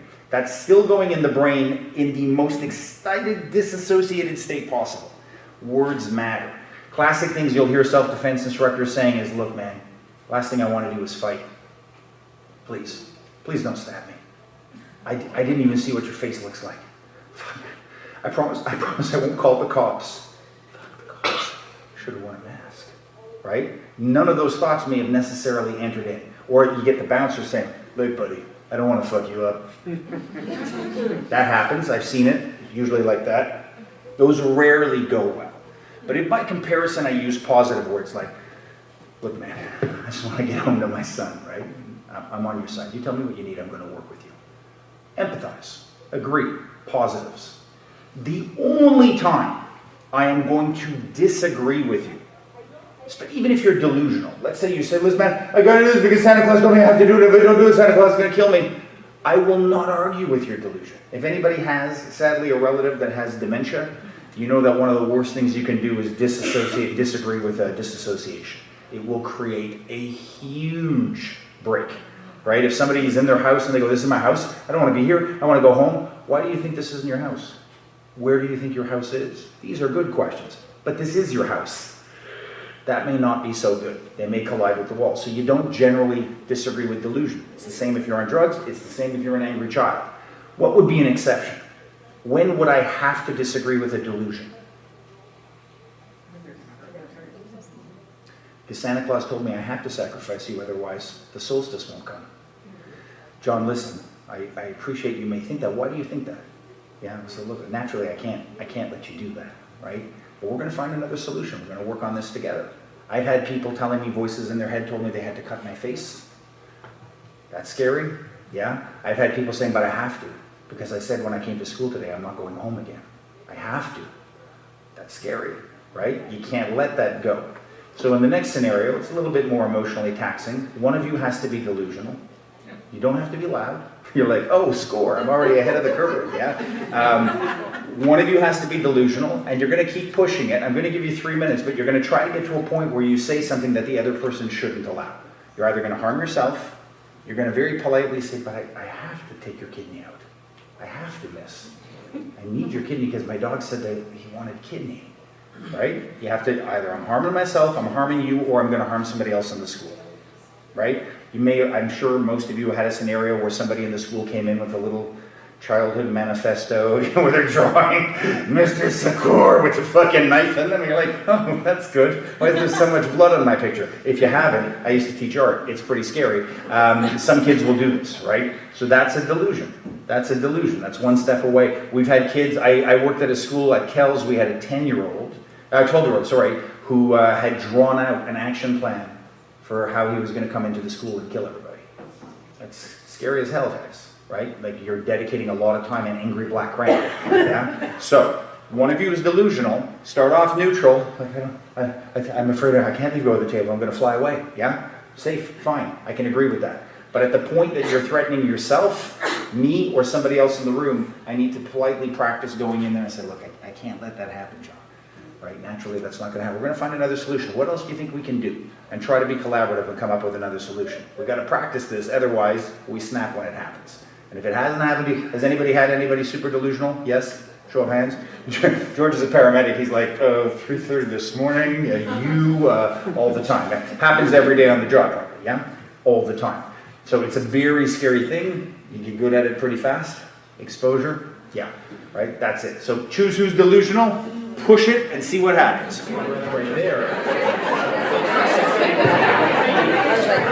All right, so how did that feel? Yeah? So I'll say two things. I can tell, number one, walking around the room, who works with a lot of problematic kids. Yeah? One of the surest ways has nothing to do with whether you're introverted, shy, or extroverted, your ability to street act.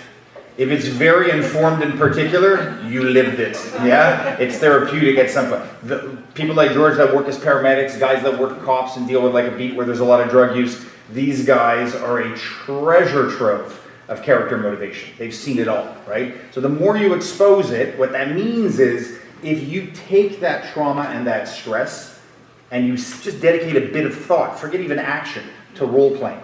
What could I have done differently? You now functionalize that. That turns into a positive resource of experience, right? I've lived through terrible things that have made friends into addicts and alcoholics, have made friends beat and kill wives or kill themselves. The only reason I didn't is because I functionalized it. And I said, this is a resource, I'm going to make it better. You better believe I share and teach and make things freely available because I need to, right? It's karmic, it's psychological, it's therapeutic. If we can make our job therapeutic, how many times, guys, have you had a difficult person at your work or a difficult kid in your class, gone back to the teacher's lounge and complained? Fuck, what the hell was that today, yeah? But ask yourself, how many times did you then sit down with somebody for 2 minutes and even constructively brainstorm? What could we do that's different? That makes all the difference in the world. And then take it a step further. Okay, let's role play this, because I'm scared, right? I'm scared. Look, I speak all the time. I'm very comfortable. I don't get nervous speaking.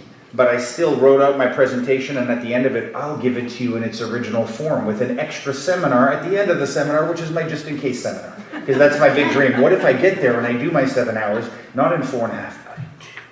And then I have it and I print it up, and it's filled with time codes. I can't be late, not even 5 minutes. I have to be on that. That's how anal I am, right? And then I practice it, and I recite it in my head, and I walk around, and I go, and I go, and I go, and I go.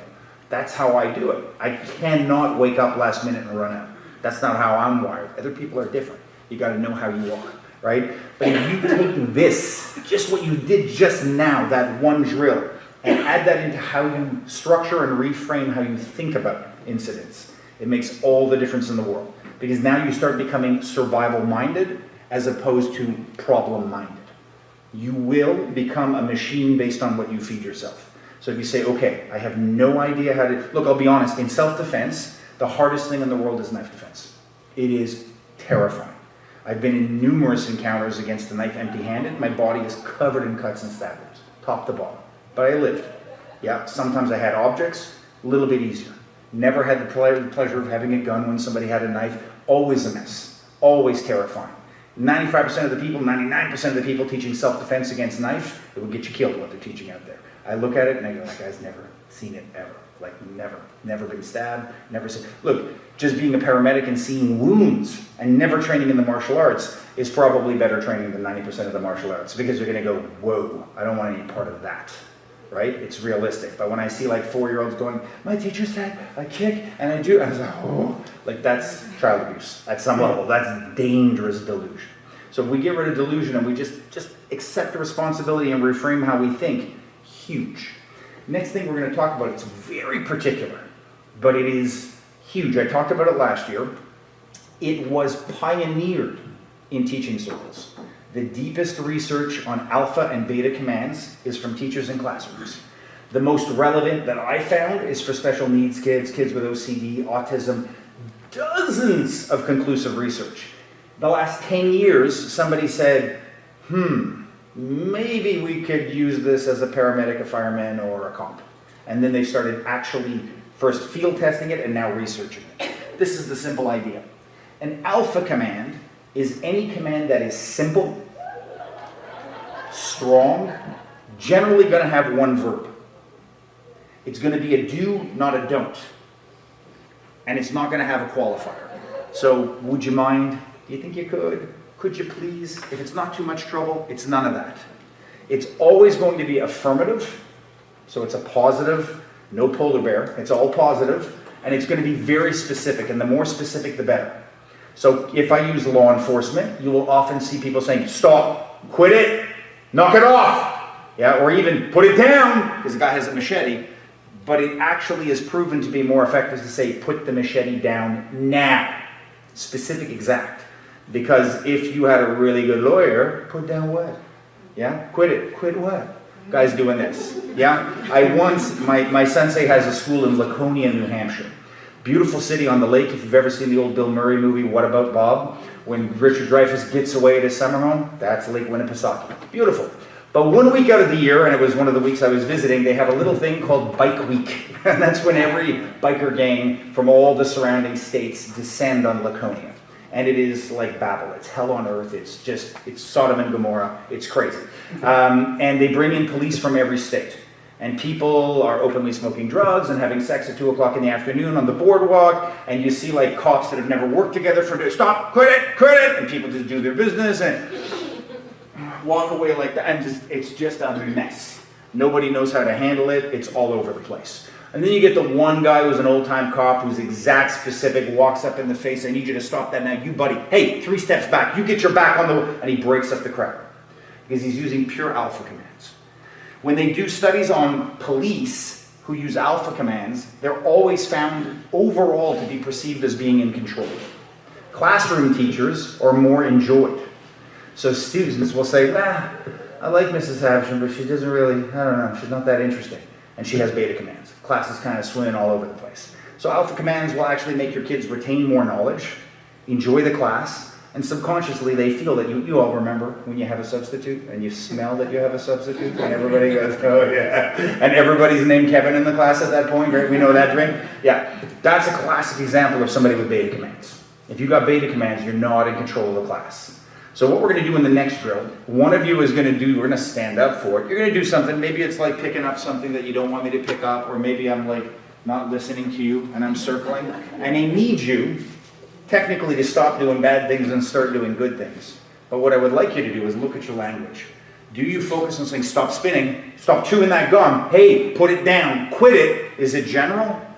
Can we insert even one specific? Listen, Johnny, I need you to take, okay, Johnny, look at me in the eyes right now, please.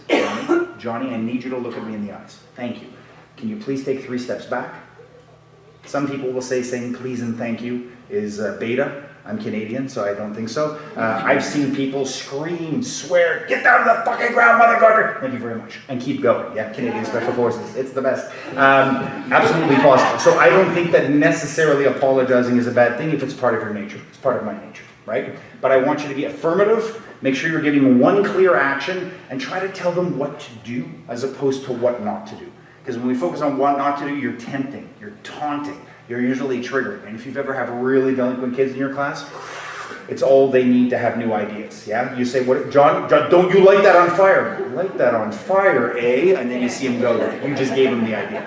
So that's it. One of you, stand up, fidget, don't listen, be complicated. Person number 2, one simple verb, lots of positive, and be specific. Be super specific. Okay, guys, take a breath. You can grab a seat for a second. So, you never have to be honest, you can always withhold and you can always lie to me. I will start this by saying, when I first encountered the notion of alpha and beta commands, I was the alpha king of beta commands. I was the most qualitative, qualifying, super play. I don't want to be a pain in the ass, but would you mind? Do you think it would be too much if maybe I babbled verbal diarrhea on vacation with verbal dysentery? It was terrible. And it took me a long, slow road to fix it. And what I did was I had to find one alpha command that I said, yeah, I think I can do this. Take 3 steps back. Just do me a favor, take 3 steps back. And I still had to say, would you mind? Could you, please? Yeah. I still had to qualify. And then I started doing it. And then that started coming out a lot. And then I would be at my desk or teacher, 3 steps back for a second. Thanks. And I would start checking and have like really fierce, all right, awesome. I'd get really serious. Thank you very much. And then I would punctuate myself with just a little temporary heart attack of severity. They would listen. And that's all it took for it to start, right? Gentleman over here said he saw it last year. He started using it. It's making a huge difference. For some people, like for me, it was a wake-up call. Other people go, I don't know. Yeah, I even teach SWAT teams when they're coming in with guns to use alpha commands. And it controls the room right away. Like it's that serious. Google it. Look up alpha beta command research, check it up. If you work with special needs or OCD or language barrier, there are studies on all of it. Specific studies. There could be one that really speaks to you. It exceeds the scope of what we're doing today. I had a specific question, which was, what do you do when you keep saying the same thing and somebody doesn't listen? How do you penetrate that veil? We're 1 step away from it, so you're the first person to be 1 step ahead and ruin the order of my slides. But I'm going to maintain the order of my slides, so I'm getting to it. So here, we're going to do one that's a little bit uncomfortable right now. One of the hardest things about doing this under stress is that because you're classroom teachers, you're interventionists, you work with professionals, your brain will have a period where it's still trying to do the job, you're still cognitive, but your body's starting to fail you. You're starting to get the palm sweats and the shakes and you're freaking out, and the symptoms of stress are hijacking your body, but your brain's in the last teetering moments before losing it. So in this drill, we're going to work to our limits. We're going to be polite. If you are asthmatic or have emphysema, if you are not comfortable with breath deprivation in any way, you can pretend to be out of breath. Okay? Am I clear? If you are comfortable holding your breath, we're not doing it now, but we're going to do this. We're going to go in, out, and you're going to hold it empty. So there's going to be, depending, 30, 40 seconds. If you guys are at home doing the Wim Hof breath method, it might be 90 seconds. I don't know. You're going to hold it.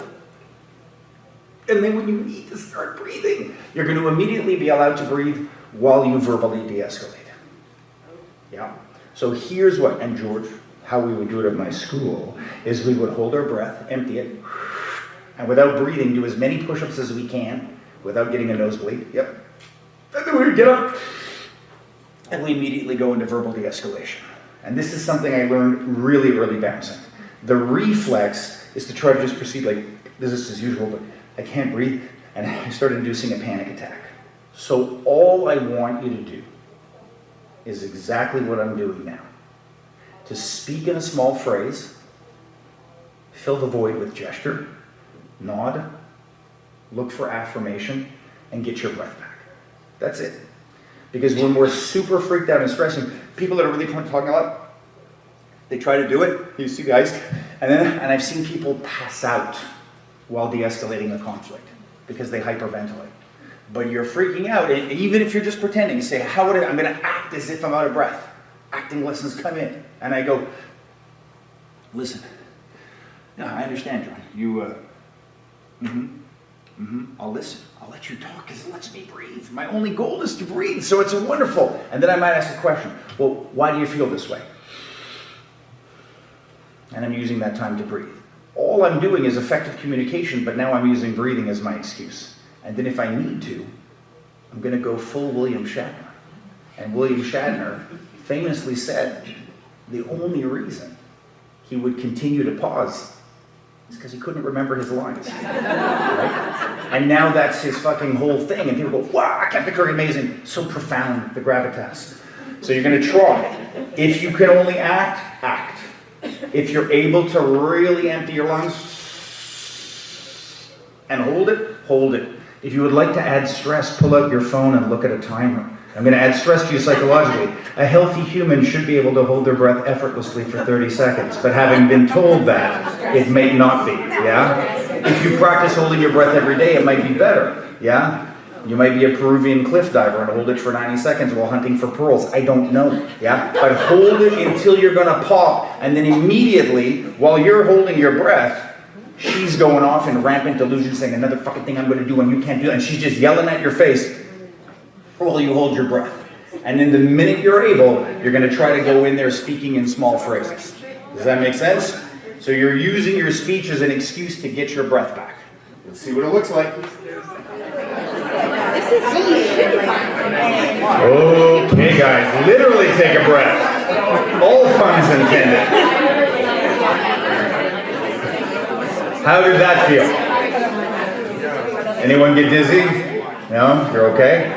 Okay. I will give you an example of how you can integrate this easily. From an early age, when I used to do like sales training and stuff like that, anytime I had a big presentation like today, I would always say, make my first 5 polished. Make my first 5 minutes amazing, right? So if I had to do a presentation in school, I'd practice it. When I got into sales training, I'd practice it in front of my mirror. And I would do the whole thing, and I would exaggerate it and make it super car salesman. I would make it really emotional, so that when I got up in front of the room, at least I still had emotion. Now what I do is I whip off some push-ups or do some squats with not holding my breath, and can't breathe. And then when I'm breaking, I imagine that I'm at the verge of a collapse, and I have to give my opening few lines. And so I try to make them profound, and it gives me full ownership of them in my mindset, and it calms me down completely. If you have disproportionate fear of breathing, there are lots of methodologies. I will say 2 things fast on breathing. Number 1, different methods work for different people. There's, I forget the gentleman's name, but there's an amazing academic study that's called Breath Retraining, a Rational Placebo. Because in the study, they take 6 dominant methodologies and prove that clinically each one works for a certain group and has negative effects for another group. So what works for me may not work for you.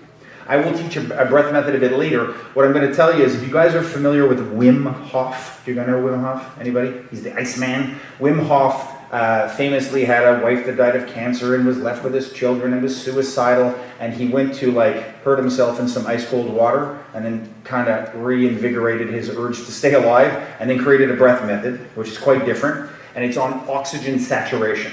So what he basically does is makes you take 30 breaths focusing on inhale faster than you want to.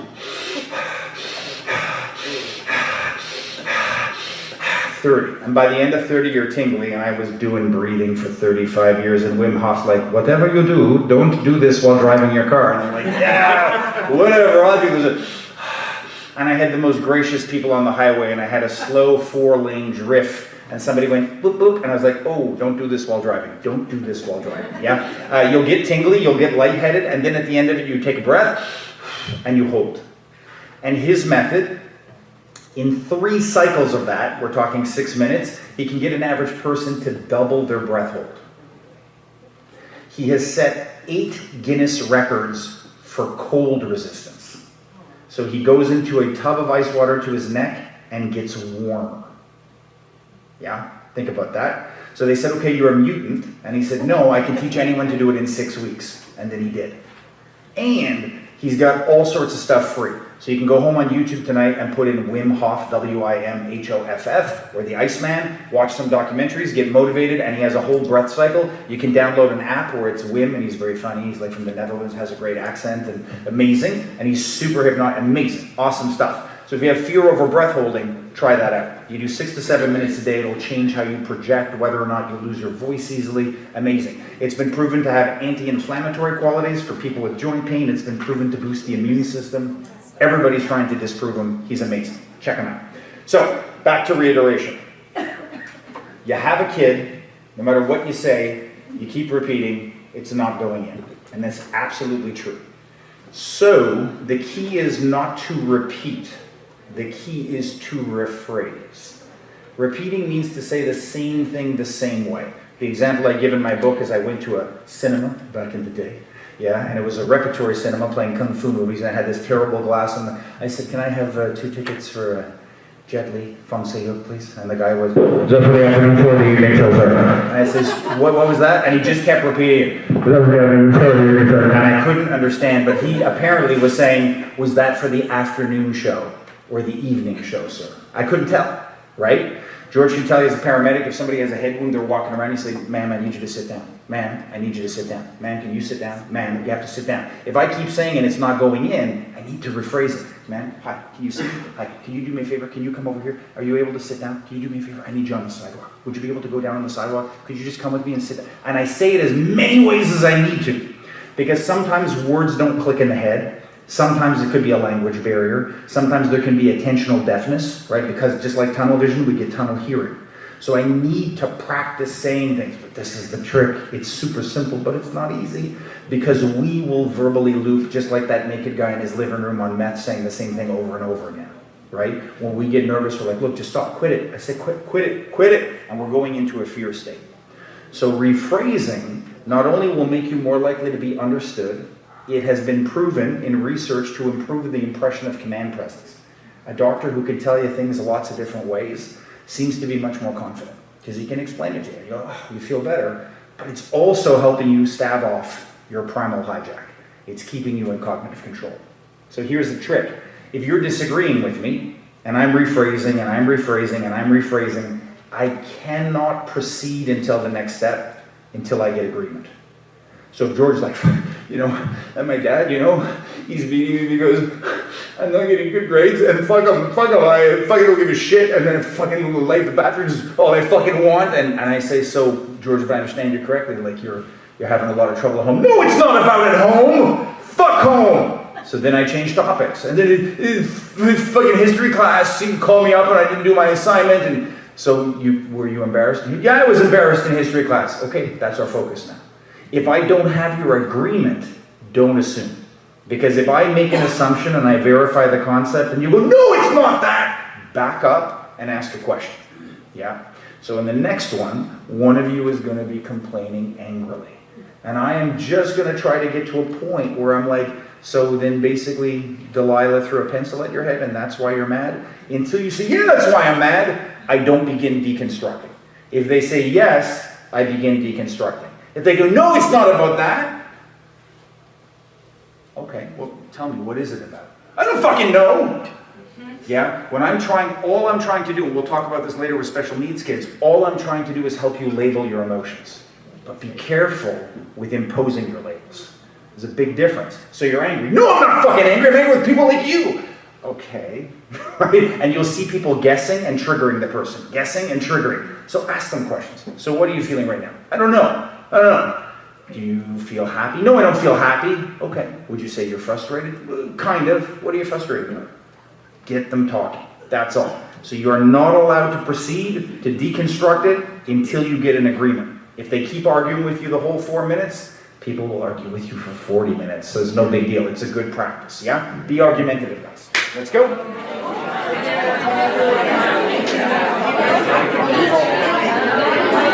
Okay, guys, take a fast breath. I'm going to get you to stand up. So, watch this now. Now that we're standing, we're going to switch roles. So if you were the interventionist, you are now assuming the same position and argument as your partner. The opposite person who was argumentative is now going to be the interventionist. This is rule number 2 of verbal de-escalation. It's often overlooked. Verbal de-escalation only works if somebody's physically contained. I've seen people say, hey, listen, I want to fuck you. And they walk away, and the person, it's like the old Bugs Bunny cartoon where he comes up in the Matador arena and the bull's going to, big pop, excuse me, yeah, and nothing's happening. So I need you. The minute I start shifting, and we're tight for space now, but as soon as I start going, hey, could you do me a favor? Could you look at me for a second, please? Would you do me a favor? Can you just stand here? You're going to direct them very politely. To get practice, just keep in control of them physically while you try to de-escalate them. So it's the same de-escalation. We're switching roles. Don't let them get away from you. If somebody goes, don't touch me, don't touch me, I'm not going to touch you. I promise. I just need you to do me a favor because I can't. I always blame myself. I can't hear you. You know, you do me a favor and just step back. I don't have my glasses on. I'm a little nearsighted. Whatever you need. It can be polite, but keep them in front of you. That's all I need you to do. Contain them. Let's go. Okay, guys, you can grab a seat, take a breath. Super good. So, in case you guys don't have a clear self-image of yourself, let me tell you, when I sweep the room, I see, if I just diffuse my vision, everybody's sensing different styles on the body, hand is polite, other people are like really flared and straight, not a lot of inward wilting hands, people are churning, everyone's bladed now, nobody's doing this, nobody, right? You're all employing good mechanics, none of you look crazy, except for the people that are like, she was going into a full 1970s Elvis Vegas stance, it was amazing. She was supposed to though, she was being difficult, yeah? So all of you are able to do this calmly. Right? And if you just bring, and nothing's rocket science, nothing's super complicated. If you just bring awareness to one of these elements, bring it into your classroom behavior, huge difference. We have a few final thoughts I want to leave you with. I want you to, anytime we de-escalate, we got to know what our plan B is. Plan A is I'm trying to de-escalate. I would really like you to calm down. Not asking you to share. Right? Right now, I want you to be honest with yourself. Is your plan B, there's no fucking way I'm touching that kid. Is it? Is your plan B, yeah, like if somebody did this, what would it take? What would it take for you to be willing to touch a student and put a restraint on them? Would they, if I put a piece of glass to my neck and I was going to cut my artery, would you do it? Or even then, no? What would be your absolute like, obviously? Like if somebody's going to take a printer and smash something, yeah, then I'm going to do it. Or is it no? Right? But you got to know what would trigger your plan B. And it can change today, it can change over time, it will eventually become more and more solid and less transitional, but you gotta know. Because if you wait until you're in the moment to figure it out, contemplate degrees of infinity and moral ramifications of harming, that's a pretty heady conversation to have with yourself during a crisis when the primate's taking over, right? So all I want you to know is be honest. When you're trying to verbally de-escalate, it's okay to secretly be wetting yourself. It's okay to be terrified. Look, at my age now, anytime I have to do an intervention, since COVID, I've gone back to bouncing on occasion. Yeah, it's a young man's game. First thing I realized is, wow, I used to be a lot angrier because I don't have the same desire and rage. I used to have rage when I was young. It was very helpful. It's not there anymore, right? And when I was young, I'd be like, I can do this. I was bulletproof, and I'd go in, and sometimes I'd be like, yeah. And anytime we would have little parties after at night, we'd sit around picking teeth out of our knuckles, drinking whiskey, going, yeah, fuck that guy. Yeah, acting all tough. We were crying inside. Yeah, we were broken. Now, when somebody's in front of me, the first thing I do is go, oh, fuck, not today. That's the first thing. And then the second thing is, yeah, that could be the guy. This might be the day.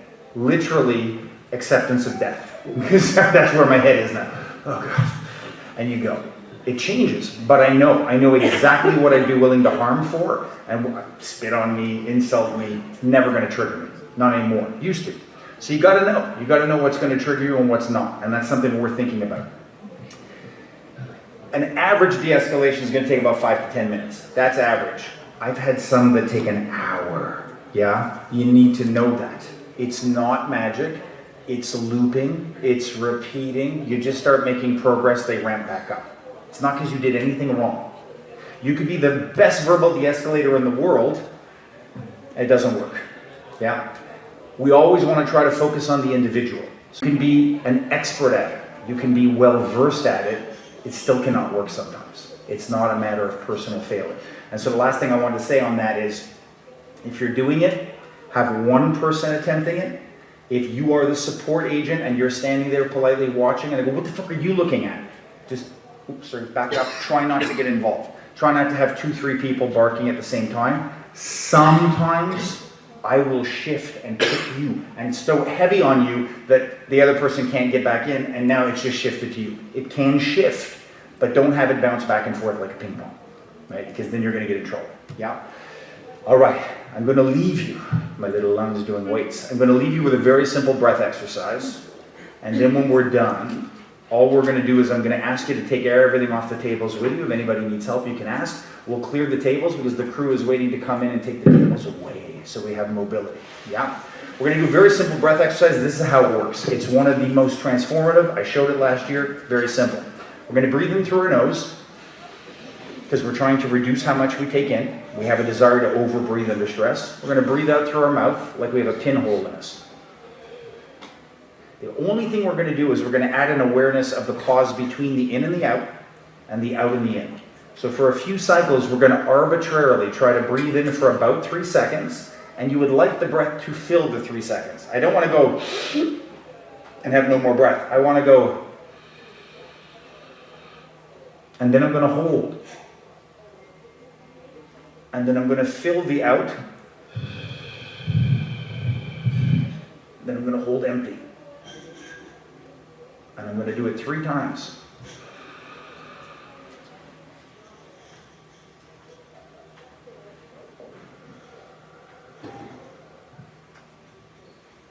As you do your 3rd cycle, this breath method was pioneered in Russia in the 50s, but it was used and tested by the Navy SEALs here.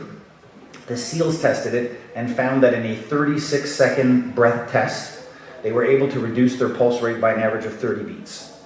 It's almost a beat a minute. So when we have opportunities, this is where we start training it. You're in traffic, you get mad, somebody cuts you off, you start raging, you square breathe. It brings awareness back. You're doing a long distance drive and falling asleep, it wakes you up.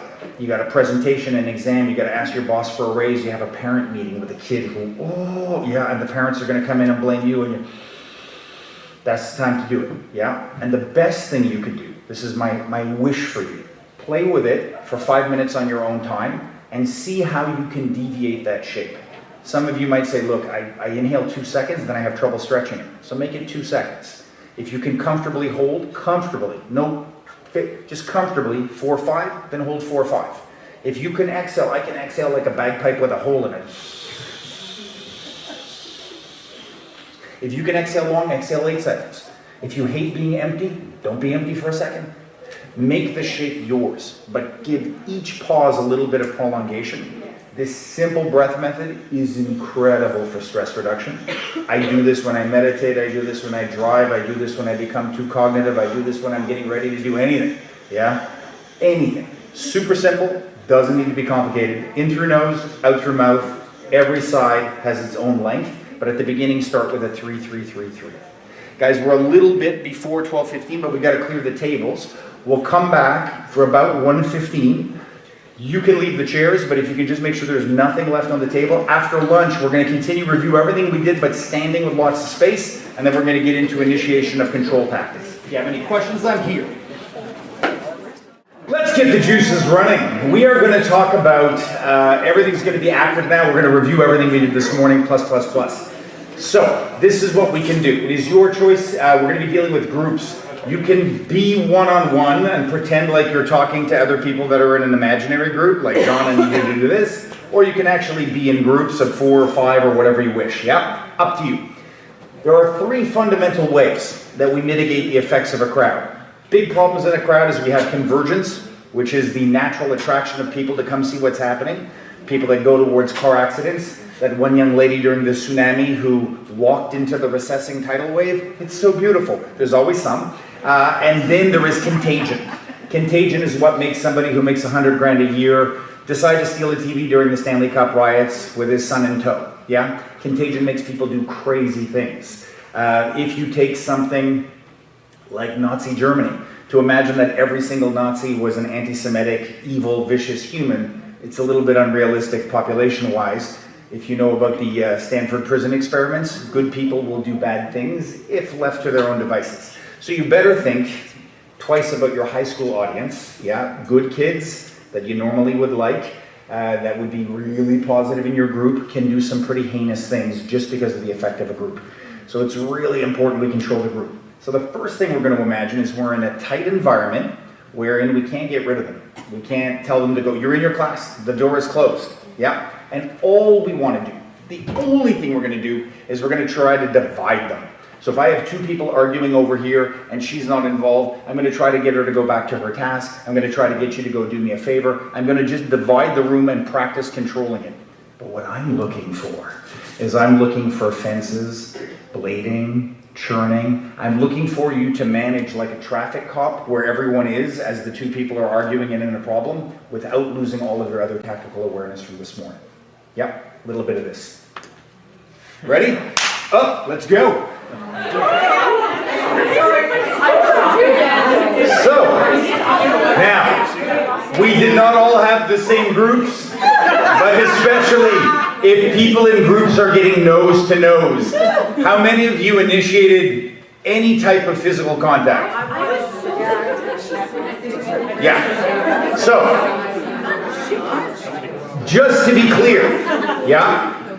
Most of the school boards and the unions are telling you under no circumstances, never, never, never, never touch, and I'm not arguing with why they do it. If I was a lawyer and I had to tell you the best way not to be sued, I'm going to tell you never touch. And that's fine.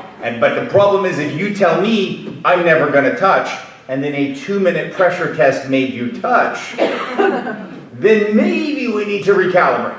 So if we're not going to touch, because we deeply have an ideological belief to not touch, we got a pressure test not touching.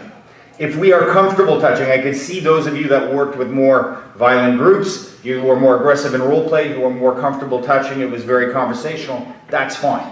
I don't think that alone is going to cause an issue. So just make sure if you really believe you don't want to touch, like literally retract. And if you're retracting your hands and find yourself repressing like this, make sure you're not getting too close.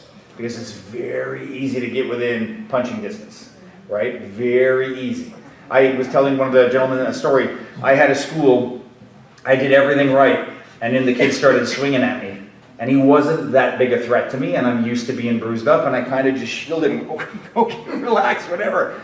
But I got in trouble because he hurt his arms and his hands hitting my elbows. Oh my God. Yeah, and there was, it was absolved, but it was a process, right? So you can do everything right, and it still turns out wrongly. Does that make sense? Yeah. Now, if we can't divide, guys, incidentally, what was one of your better divide tactics? Options? Anything? Any instructions? Yeah, he was really good. Yeah, give me an example. He brought me over to the side to talk to me. Yeah, escort to the side. He got in the way, but Beautiful. not in a violent way, and physically sort of isolated me to talk to me.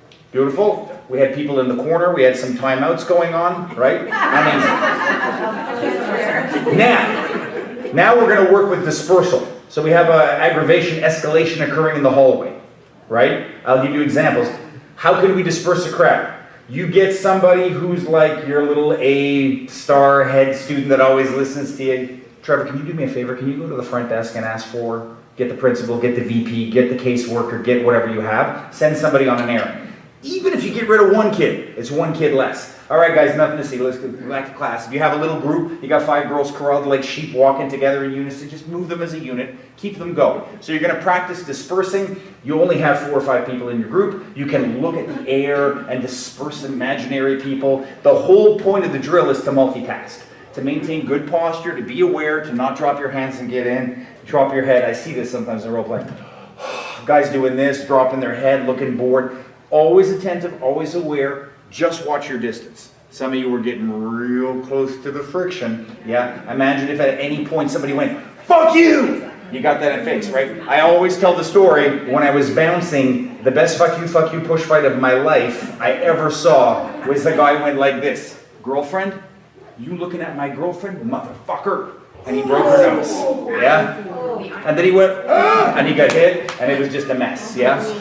So, we want to be careful with the distance. So now your goal is disperse, nothing to see, move on. I'm sending you on an errand. I need you, where are you supposed to be right now? I need you to get to class right now. Who do you have right now? I need you to go there. Associate, engage, get rid of the crap, right? Don't go in there. Now, one little side point. We had filmers over here. A lot of people in police tech teach people to address somebody filming.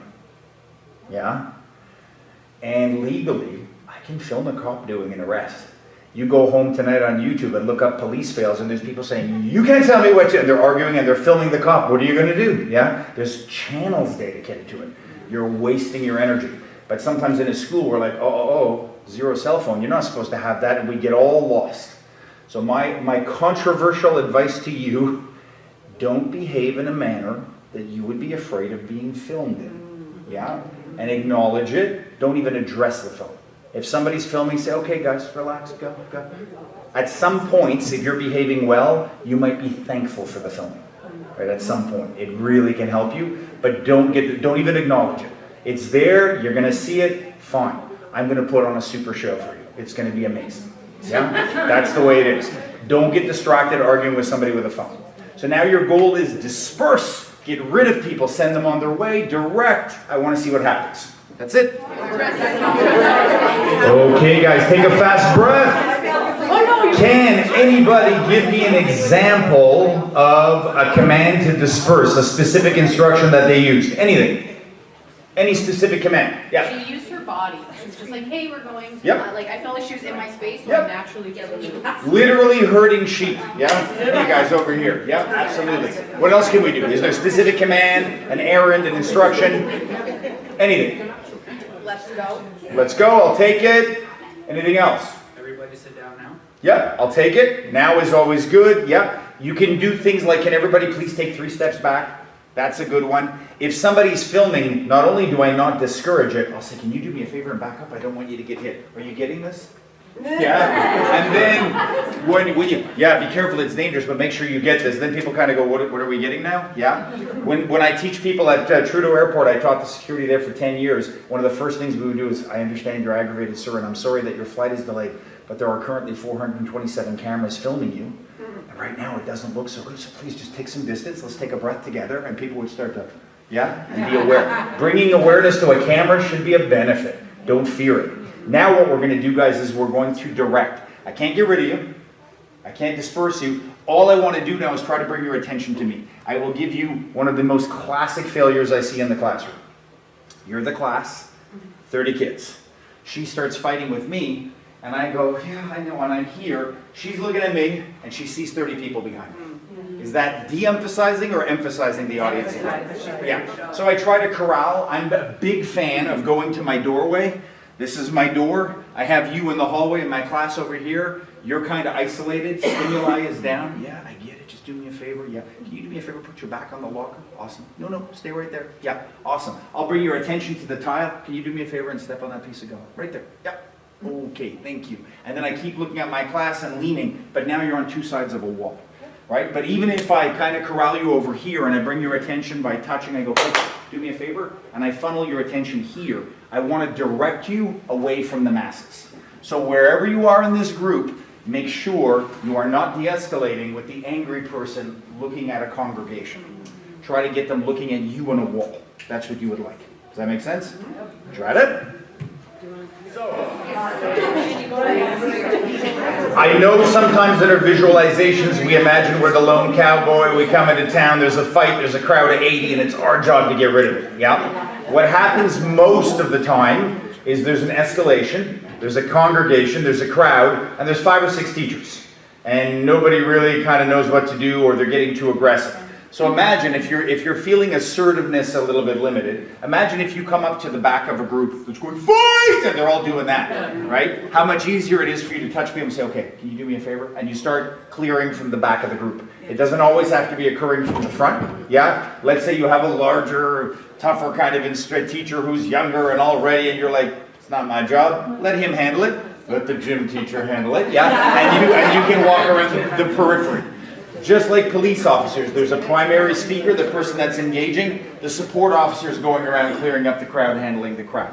So even if you only do that, that is everything, right? When I work the door as a bouncer, I'm looking at hallways, alleyways. Are the fire exits open? There's too many bottles on that table. Is that waitress getting bothered? Is that guy? I'm looking at everything to keep it running smoothly. Same thing in a classroom. If you see things getting out of hand, put the scissors away. Yeah, you start controlling everything in the environment. We're going to address one thing, which is a component of self-defense people don't think about so much. It's when you have somebody in a state of acute stress. They're freaking out. Kid yesterday with the ball to the face, and everybody doesn't know what to do. There was a technique that was pioneered by the Israeli military, appropriated by the American military, but they turned it into an acronym. Yeah? And this is the acronym. It's called I-COVER. Very simple. They looked at people in shock situations where time is sensitive, where you have a soldier like freaking out and they've just frozen completely. And they said, how can I get you back online as quickly as possible to mobilize you? Somebody comes into Place Bonaventure and starts shooting people. Everyone's running. You don't run. And I want to make you move, right? What's the cliche reflex when you have your friend freaking out? Snap out of it! Yeah? The intent is good. These are the components, and what I want you to remember is all you need to do is understand that this makes sense to you. The order is kind of important. The actual components, less so. Yeah? If you did 3 of these 6, amazing. First thing is you identify the problem.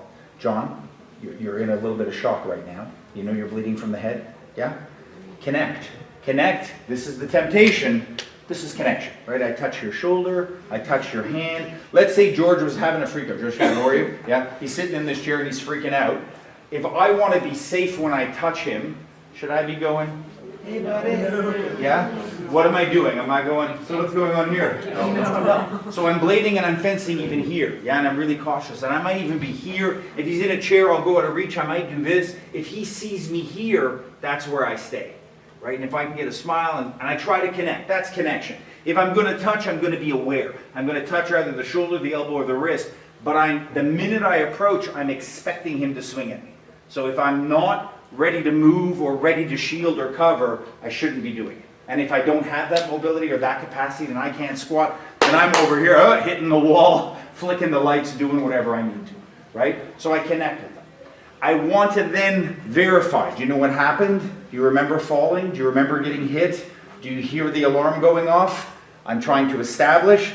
If you're a teacher, you're freaking out, there's a shooter in the school. Look, we need to get the kids to the parking lot. We have to do it now. Do you think you can take these 7 kids? Can you take them down the back stairwell? That's it. So I'm addressing the situation. This is what happened. This is what's going on. Do you know? I might ask for a question. I might ask do you feel this? Can you do me a favor and squeeze my hand if you hear me? I can verify that way. But I establish soft contact. I try to get you mobilized. So what I would like in this situation, you can pretend to be a student. You can pretend to be a teacher. But you're freaking out. So you're going to say, the alarm is going off. I smell smoke. And my house just burned down 2 years ago. So now I'm going... And I'm taking my kids out, and I see you're frozen, and all the kids are going, but miss, shouldn't we leave? And you're in a state of shock. Because it happens. Read the reports on active shooters. Terrible things happen. People lead the kids, right? I think it was in Tennessee where the guy pulled the fire alarm and waited with the machine gun. Yeah? It's a pretty good way to get kids coming out. There's a chapter in the book, which we won't cover here, on active shooter. And my whole approach...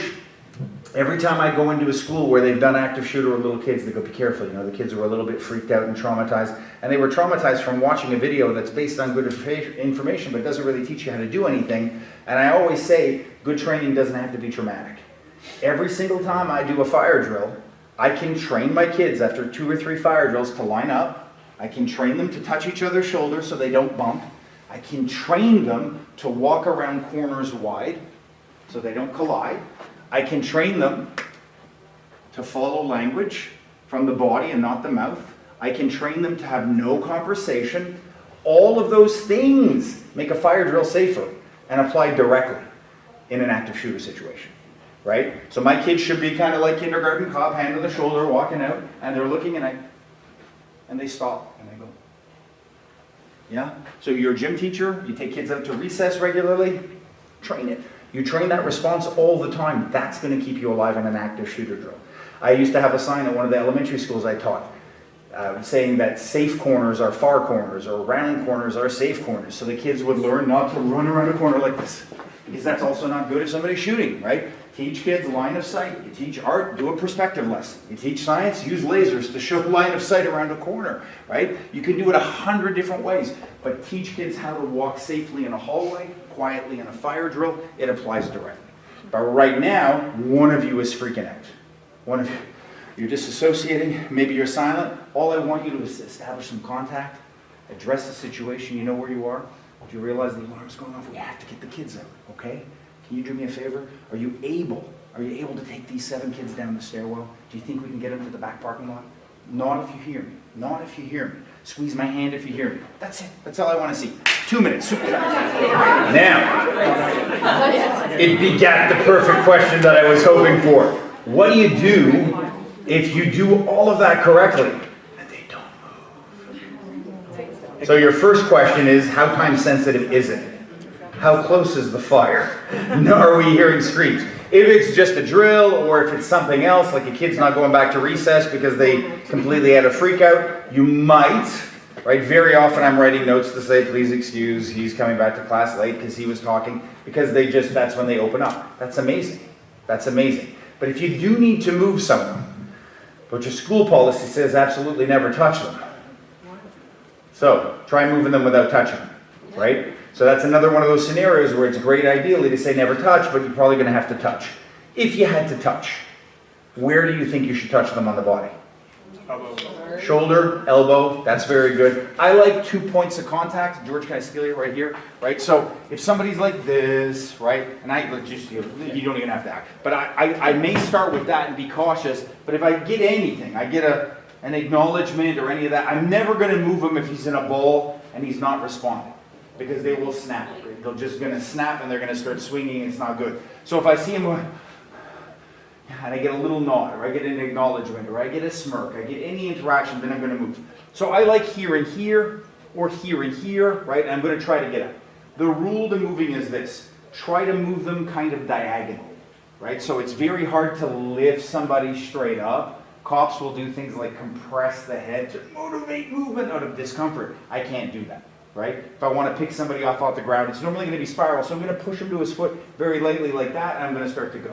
And that's all. If I had to move you because you were freaking out, I would literally move you. Bodyguard 101, you've got a gun, you're aiming here. I don't ever want to turn George and football run him like that. He's going to fall down forward. Right? So when we bodyguard and move, we use our hip, and we bump, and we maintain line of sight here. And we do that anytime. We rarely touch a client, but if you're here like that and somebody's moving, I will bump you with my hip and start to move you. And even a small person can do that. Yeah? So if you have somebody in the middle of a riot, or you have a stampede of kids, everybody's running, freaking out, teachers have lost control of the asylum and the students are running, but he's not moving. I bump and I move. So all I want you to do is just practice how would I walk somebody. I can walk them from here, whatever I like. I can bump with my body if he's not being aggressive, and I want to mobilize them and get them out. It's going to be very similar to how we break up a fight, which is coming next. Yes? I have a question. Yes, Last ma'am. week we had a fire drill at our school, and Yep. I have one of my students who's taller and larger than me, and Yeah. he refused to leave out Yep. of defiance. Yep. So in my situation, it worked out because he was in the office with the principal, so it's the principal who had to deal with it. But Yeah. had he been in class with me, like I need to bring the rest of the class out, so. Yeah. It's a difficult scenario because if we look at this as a lawyer, your duty of care is to the entirety of the group, right? And you cannot do any action that's going to endanger yourself, the others, and some schools include property. So if you have one individual refusing to move and you stay there with the other You're putting 26, together- yeah. so you technically have to leave at that point. But if you do that, we were talking about egregious offenses with 500-word essay responses. There should be a severe consequence for that because you are playing with life and death now, right? That's kind of like in the military. When you're asleep, I took your bullets. I took your bullets out of your gun. You don't have any. And I got your strings on your parachute. Funny, yeah? Somebody not cooperating in a fire drill is a big deal. Just like now they should crack down. Like most schools, if you pull the fire alarm, fire department comes and they charge you. It's like $900. There should be a consequence. The entire unit is mobilizing for you. So my advice to you there is I would have to take a class. It's like if you have a runner, right? If you have a runner, what do? You chase the runner and leave the kids to their own devices? You stay for the class and call back up? Ideally, a school has an alarm system. You text the principal, you tell someone, you say, listen, Brandon just went running in the park. I can't leave my crew. You either get somebody to watch your group. That happens all the time. I had a runner this week. I had a runner on Monday. What are you going to do? Tuesday. What are you going to do? It's problematic. There's no easy answer there, unfortunately. I know it sucks. Okay, guys. We're addressing some special considerations for special needs, but it applies directly to everyone. There's nothing that I'm teaching that only applies to one group. Estimates vary. It's usually somewhere between 10 to 14% of student populations that are classified as having special needs. I will tell you this, and this is not to disparage private schools. When I work in private schools, especially when you have a lot of wealthy kids from overseas, some of those countries, they refuse assessment, right? So you're looking at your class and like, this isn't a language issue, where you can see quite, but the parents are like, no, there's nothing wrong with him. In fact, back in Korea, he was regarded as a genius. Okay, well, he's drinking glue right now and he lit himself on fire yesterday, so it happens, right? So you know very well. The numbers are probably, in my opinion, much higher than this in some cases, depending on your environment. I don't think it's a surprise. Students with emotional behavioral problems tend to have the highest rates of threats and violence. Actually, one of the highest groups are people with hearing difficulties, which is just under that because of frustration. So imagine, there's not a lot of research dealing with language barrier, but in Quebec, we have it go in all directions, right? You got Chinese kids coming in that can't speak English, you got English, French, you have it everywhere. In my experience, language is a huge frustration. Huge, huge, huge, and it often leads to violence. So just something to consider. I cannot say this enough. When I was writing the book, I wanted to put a section in, I wanted to make sure it was vetted. So I went to a lot of specialists that I knew through the industry. And in talking to them about advice, it became therapy. Because they were so burnt out. And then I would kind of shadow and watch what they were doing in the school. And what I was seeing was that a lot of times they were being kind of rebuked by their establishment. When I was a teacher, I remember saying, man, this kid needs a shadow. I wish I had a shadow for this kid because I can't handle it. But then I'm looking in the teacher's lounge and they're like, wow, she's always trying to do this new flaky shit. She wanted me to put a fucking tent in my classroom and put a fucking tent in my... And the teachers were saying this to me and I was like, okay, but this is an expert, right? You're asking for help. Try something. So when I say respect and maximize your specialists, there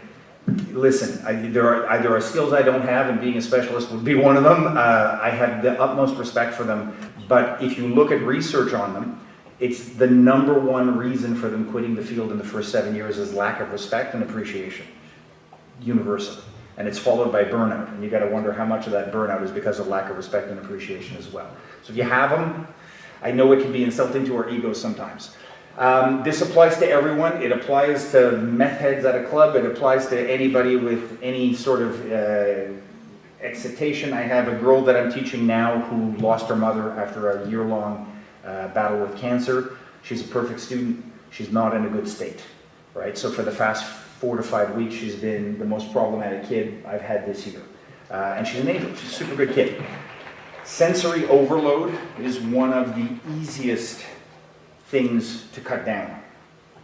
If you have an environment, and every specialist I worked with said, if you're going to offer it to one kid, offer it to every kid. So if one kid really does well having a Velcro pad underneath his desk, put it on everyone's desk. If you have a timeout tent, anyone can go there for 5 minutes. Yeah, there are days I want to go there for 5 minutes, right? Anyone. But anything you can do, right? When I went for parent-teacher night, there was also the first year that my son is enjoying French history. He struggles in it. And I went into the class and there were some Christmas lights up and the light was dim and it was like this kind of new age temple and I was like, oh, it's very comfortable here. Do we need to go to the other parent-teacher nights? It was immediately awesome. She had the energy down. Sensory overload was reduced. Parents who were doing this the whole time came in and kind of went, and then there were questions like, who chooses the decoration and who did the art? They were focused, right? So if it works on adults, it's going to work on your kids. So be super cautious of your environment. If you have control over your room, can you reduce the sensory overload? Can we put stuff around the smart board like a red trim? Do you ever modulate or modify your lighting? Do you have a second mode? I can't urge you enough, right? Right now I have one of the most problematic martial arts classes I've ever taught. They're 7 years old. I had the first class It took me 27 minutes to get them to kneel as a group of 18 for 30 seconds without touching their face. Class 7, if I said, guys, pick a spot on the wall, they still think it's funny to get up and go and touch the spot. Yeah? They're a very difficult class. Lots of different coding, files like this, a lot of violent kids, but we don't start until everybody's kneeling without touching for 30 seconds, and you see them struggling, yeah? And then anytime we need a break, we take a breath break, so I'll do 2 minutes of exercise, okay, everybody take a breath, and I walk around, and they all love holding their breath, and then they breathe, awesome, then we go, we do something. Then after 2 minutes, we gotta do like a push-up, and they're like, this is easy, awesome, but do a push-up quietly, or do one push-up really slowly. I need to do a minute of mindfulness every 5 minutes, but we move. If I don't do it, we do not leave the gate, yeah? So sensory overload, huge factor. Timeout, guys, I talked about the tent and a few other things. If we don't give them this capacity, you're teaching self-regulation, right? And adults struggle with self-regulation. So a lot of times, like I'm a pretty tactical guy, and listen, I am as hippy-dippy, chakra-related, meditation, kumbaya as they come. It's just not coming across today. When I'm at home and I'm deconstructing, I have it all. My stick shift in my car has my Buddhist prayer beads in traffic, yeah. Except they're made out of metal, because I use them as a weapon as well, because that's my complexity. It's true, you get them on TV, they're $10. Absolutely anything I need to relax. But if I don't do about 15 to 16 different things per day to consciously deconstruct, I'd be as bad as those kids. So they need to learn too. So breathing, time out, do an arc break, do whatever it is, get them standing up, get them stretching. Include it when times are good. Seneca said times of security should be used for harsh circumstance, to prepare for harsh circumstance. So when the class is going well, that's when you integrate the routines that you can use to carry over. It's super important. Another thing, I want to talk about coaching through emotions. So now we're going to do some role plays, and I'm going to make it grossly simple. We're going to deal with sad, we're going to deal with angry, we're going to deal with some of these. A big part of coaching somebody is really just to help them kind of name it, right? So if you can say, well, what are you feeling right now? And you can probe them with questions and get them to a point where they say, I guess I'm feeling angry. This is a major breakthrough for a lot of these kids. They don't know what they're feeling. If I have a kid coming in screaming, punching the wall, saying, I'm fucking angry, amazing, you just saved me a big step. No plumbing your depths. It's right there, right? And this is all we're looking to do. Be cautious about disagreeing. I can't tell you how many times I've seen a student, I've witnessed de-escalations when I'm there.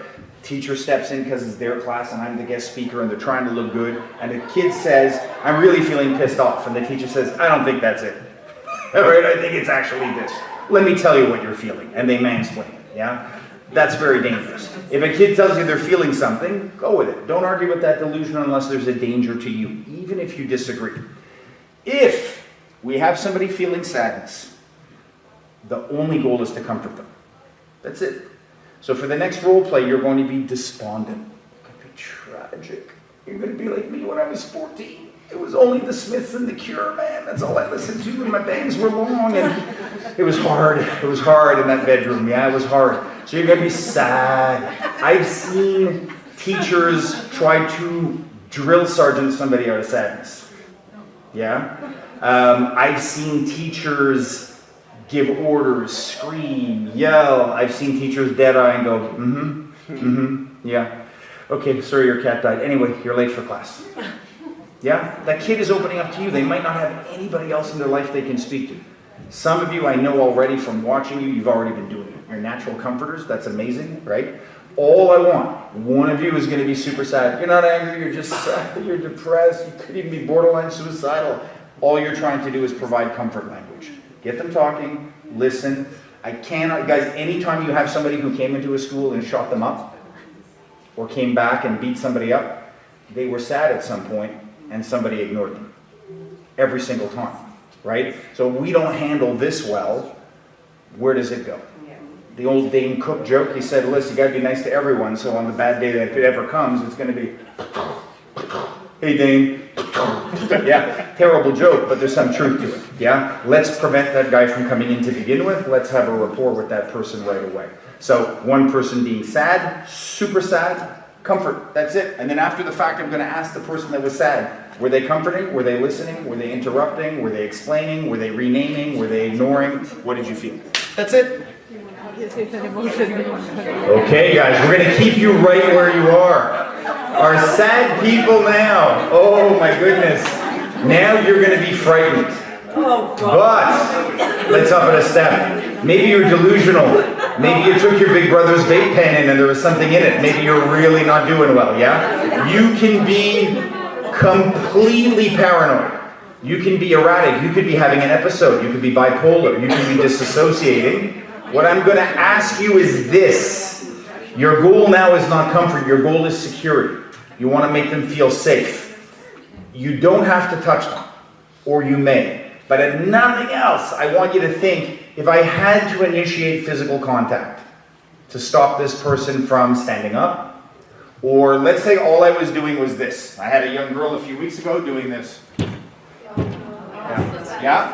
You're not going to touch, or you're going to put a hand there, right? What are you going to do, right? Are you going to put a, you know what, let me do it. If the chair's on wheels, or can I fold up a sweater and put it there? Lots of ways. If somebody's hitting themselves, or you have somebody, recently I was working the door and somebody was on meth, and they came up, and they were doing this, and they were down to the muscle. Down to the muscle, yeah? I know, late in the day, wakes up like a coffee. So how would you touch them if you had to touch them to restrain them?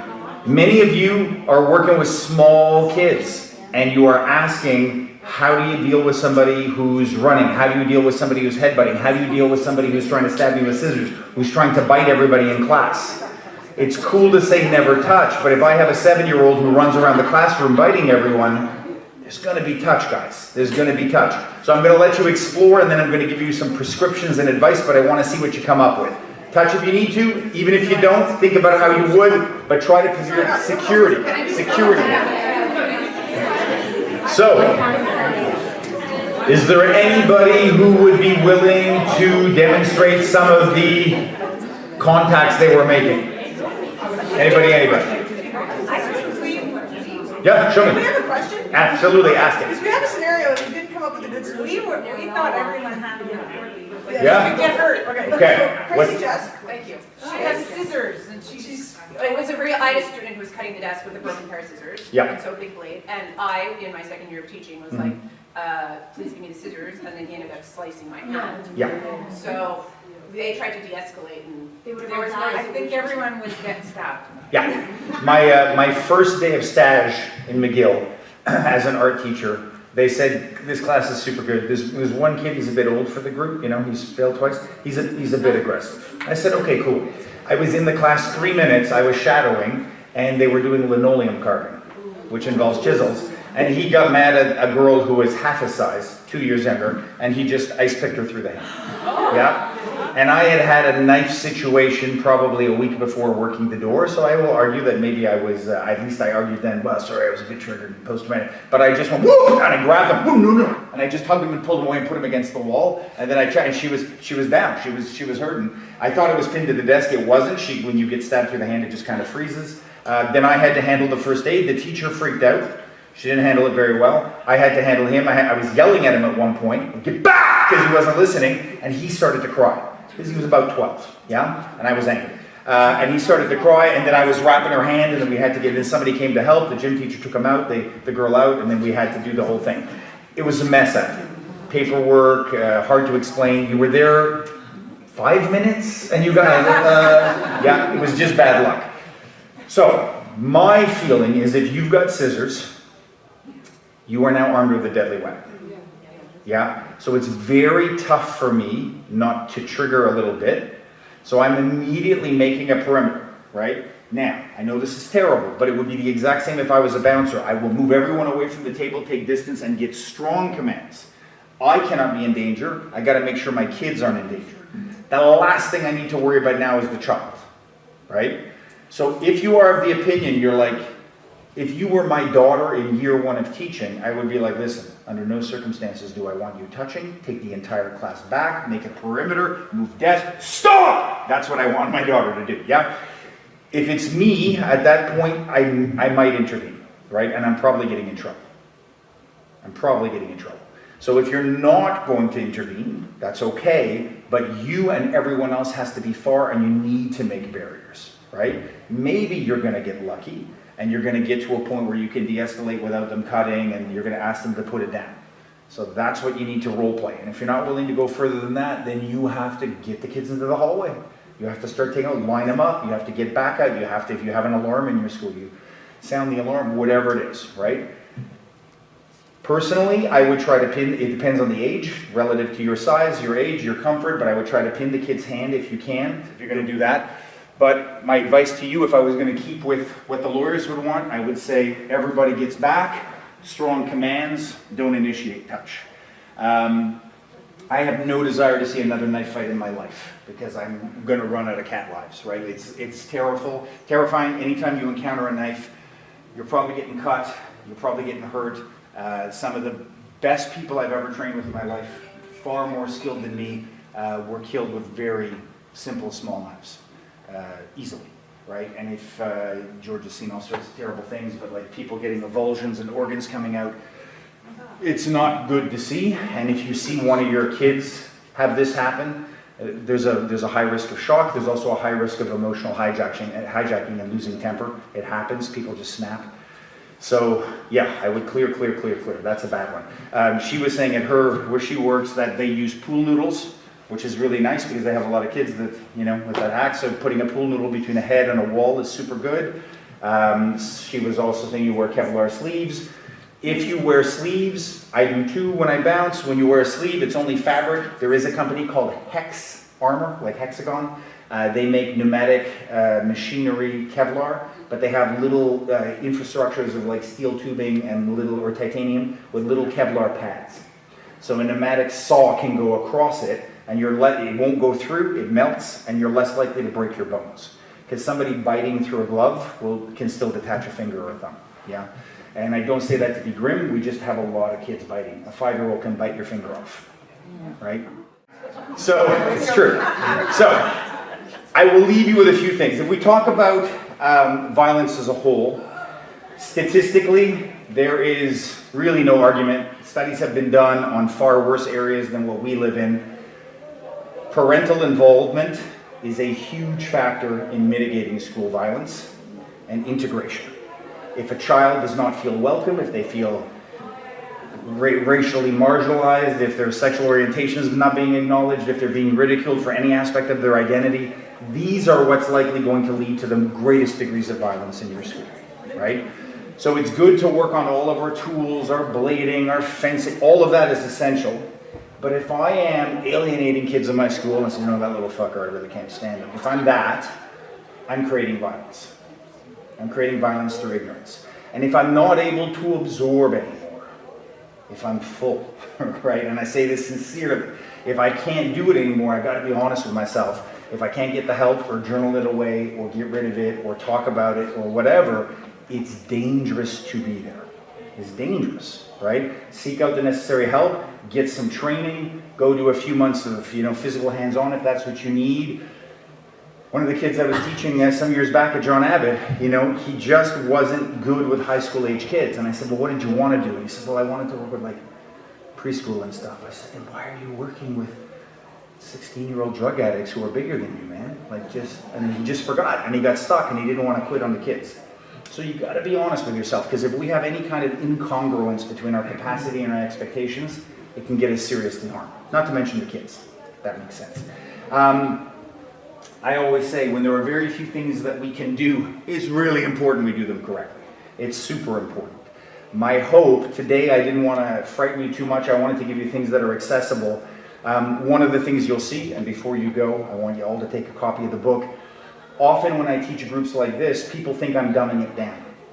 Well, they taught us that because we're just teachers. And so what I did is I always tell people, look, man, when I work with the best of the best, this is what they do. So in this book, I have some of my best colleagues. I have bodyguards. I have the personal bodyguard for Jean Chrétien that wasn't there the day that Chrétien did the Shawinigan handshake. He's like, it was my day off. I have, it's true, Commander of Tactical Training from Arizona, Mike Malpass, who was a SWAT operative, beyond comprehension. I have in there a Director of Special Forces Training from West Point.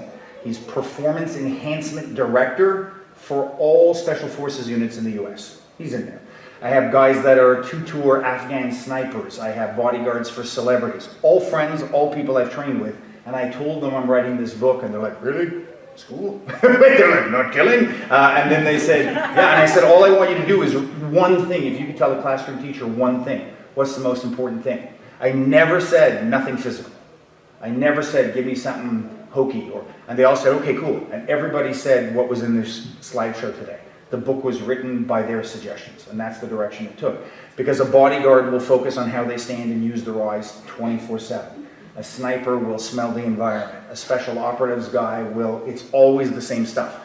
So my sincerest hope is that you can find some enthusiasm and motivation in doing those basics, because that's what makes the hugest difference.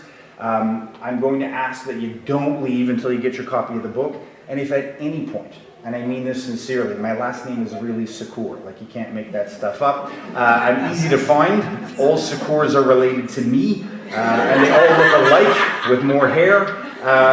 But if you have any issue, if you have a question, when you said we had a situation we can't solve it, if you can't solve it, email me, I'll be honest. I'll tell you everything I can, I'll give you every resource I can. Because we always say at the school that the goal is to replace fear with familiarity. If you can make fear more familiar, it ceases to be frightening. If you watch the evening news, it terrifies you when you go to bed, you plant a seed of fear. If you hear about the teacher at JFK getting stabbed in the chest in class, and then you watch that interview with the poor art teacher going, I don't understand, I was his favorite, and you just go, yeah, I don't get it. I taught that kid. Yeah, I taught that kid, and he was one of the few kids at Laurel Hill in my history that I was like, no, no, he shouldn't be here. Yeah, and it was tangible. You would feel it right away. You wouldn't leave him alone with your cat. So we got to make sure that we're replacing any of that fear with good strategies, thoughts. If you need reading material, references, books, questions, anything, I'm available anytime. Give me about 3 weeks. I will have the presentation edited up with all the slides in it, and I'll include the slides on the side, so you guys will have that. But please, at any point, if you have questions, feel free to reach out, and it will be my absolute pleasure to help you guys. I hope no one was insulted or offended. I did my best to answer all your questions. If you have any additional questions, I'll stick after, guys. But thank you very much. Thank you again to QPAT for having me.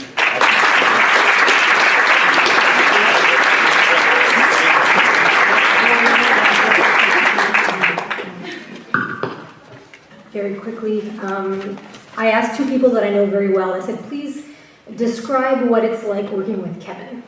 And these were the responses that I got. So interesting. Great examples that make sense to me. Helpful. Great listener. Funny. Attentive. And always there if we need him. Now, those two individuals are my sons, who are 16 and 14 years old. Come out, guys. No, I'm just kidding. No. You were so good! They're not here today. The reason my son met Kevin was because when we were preparing for this workshop, when I was introduced to Kevin by Andrew Adams, who's back there, works at Laurel Hill Academy, we were preparing for this workshop, and when I was listening to him speak, I said, oh my goodness, I want my two sons to be in his orbit. So I said, okay guys, listen up. I want you to spend time with this gentleman named Kevin Secours. They're like, what? Really? Kevin Secours, he's going to go through these things with you. And they said, Mom, we learn about bullying at school. I said, listen, I want you to trust me. If you feel I've wasted your time, you can tell me afterwards, but I want you to do this. And they said, okay, fair enough. Well, they spent time with Kevin, and when I went to get him afterwards, they were like all, like kind of like how we are, you know, they're all panting and red, and they looked a little like, had stars in their eyes, and like, is everything okay here? And I said, how was that? And they said, that was incredible. And since then, my oldest, Christopher, who's 16, he had a friend who was going through a tough time. His friend was going through a tough time, and he said, my friend needs some kind of tips. He said, can I contact Kevin? I said, well, you have his info, go for it. So my son brought his friend who was going through a tough time to get some help from Kevin, and my youngest now, since that time, who's 14, said, I want to join karate. So all that is because of you. So I want to thank you for what you've brought to my life, but everything that I saw today, it's so amazing. So thank you so much for your generosity and everything that you do and the human being that you are. I'm very appreciative, and thank you so much. Come get your books, guys, before you go. If you did not get it.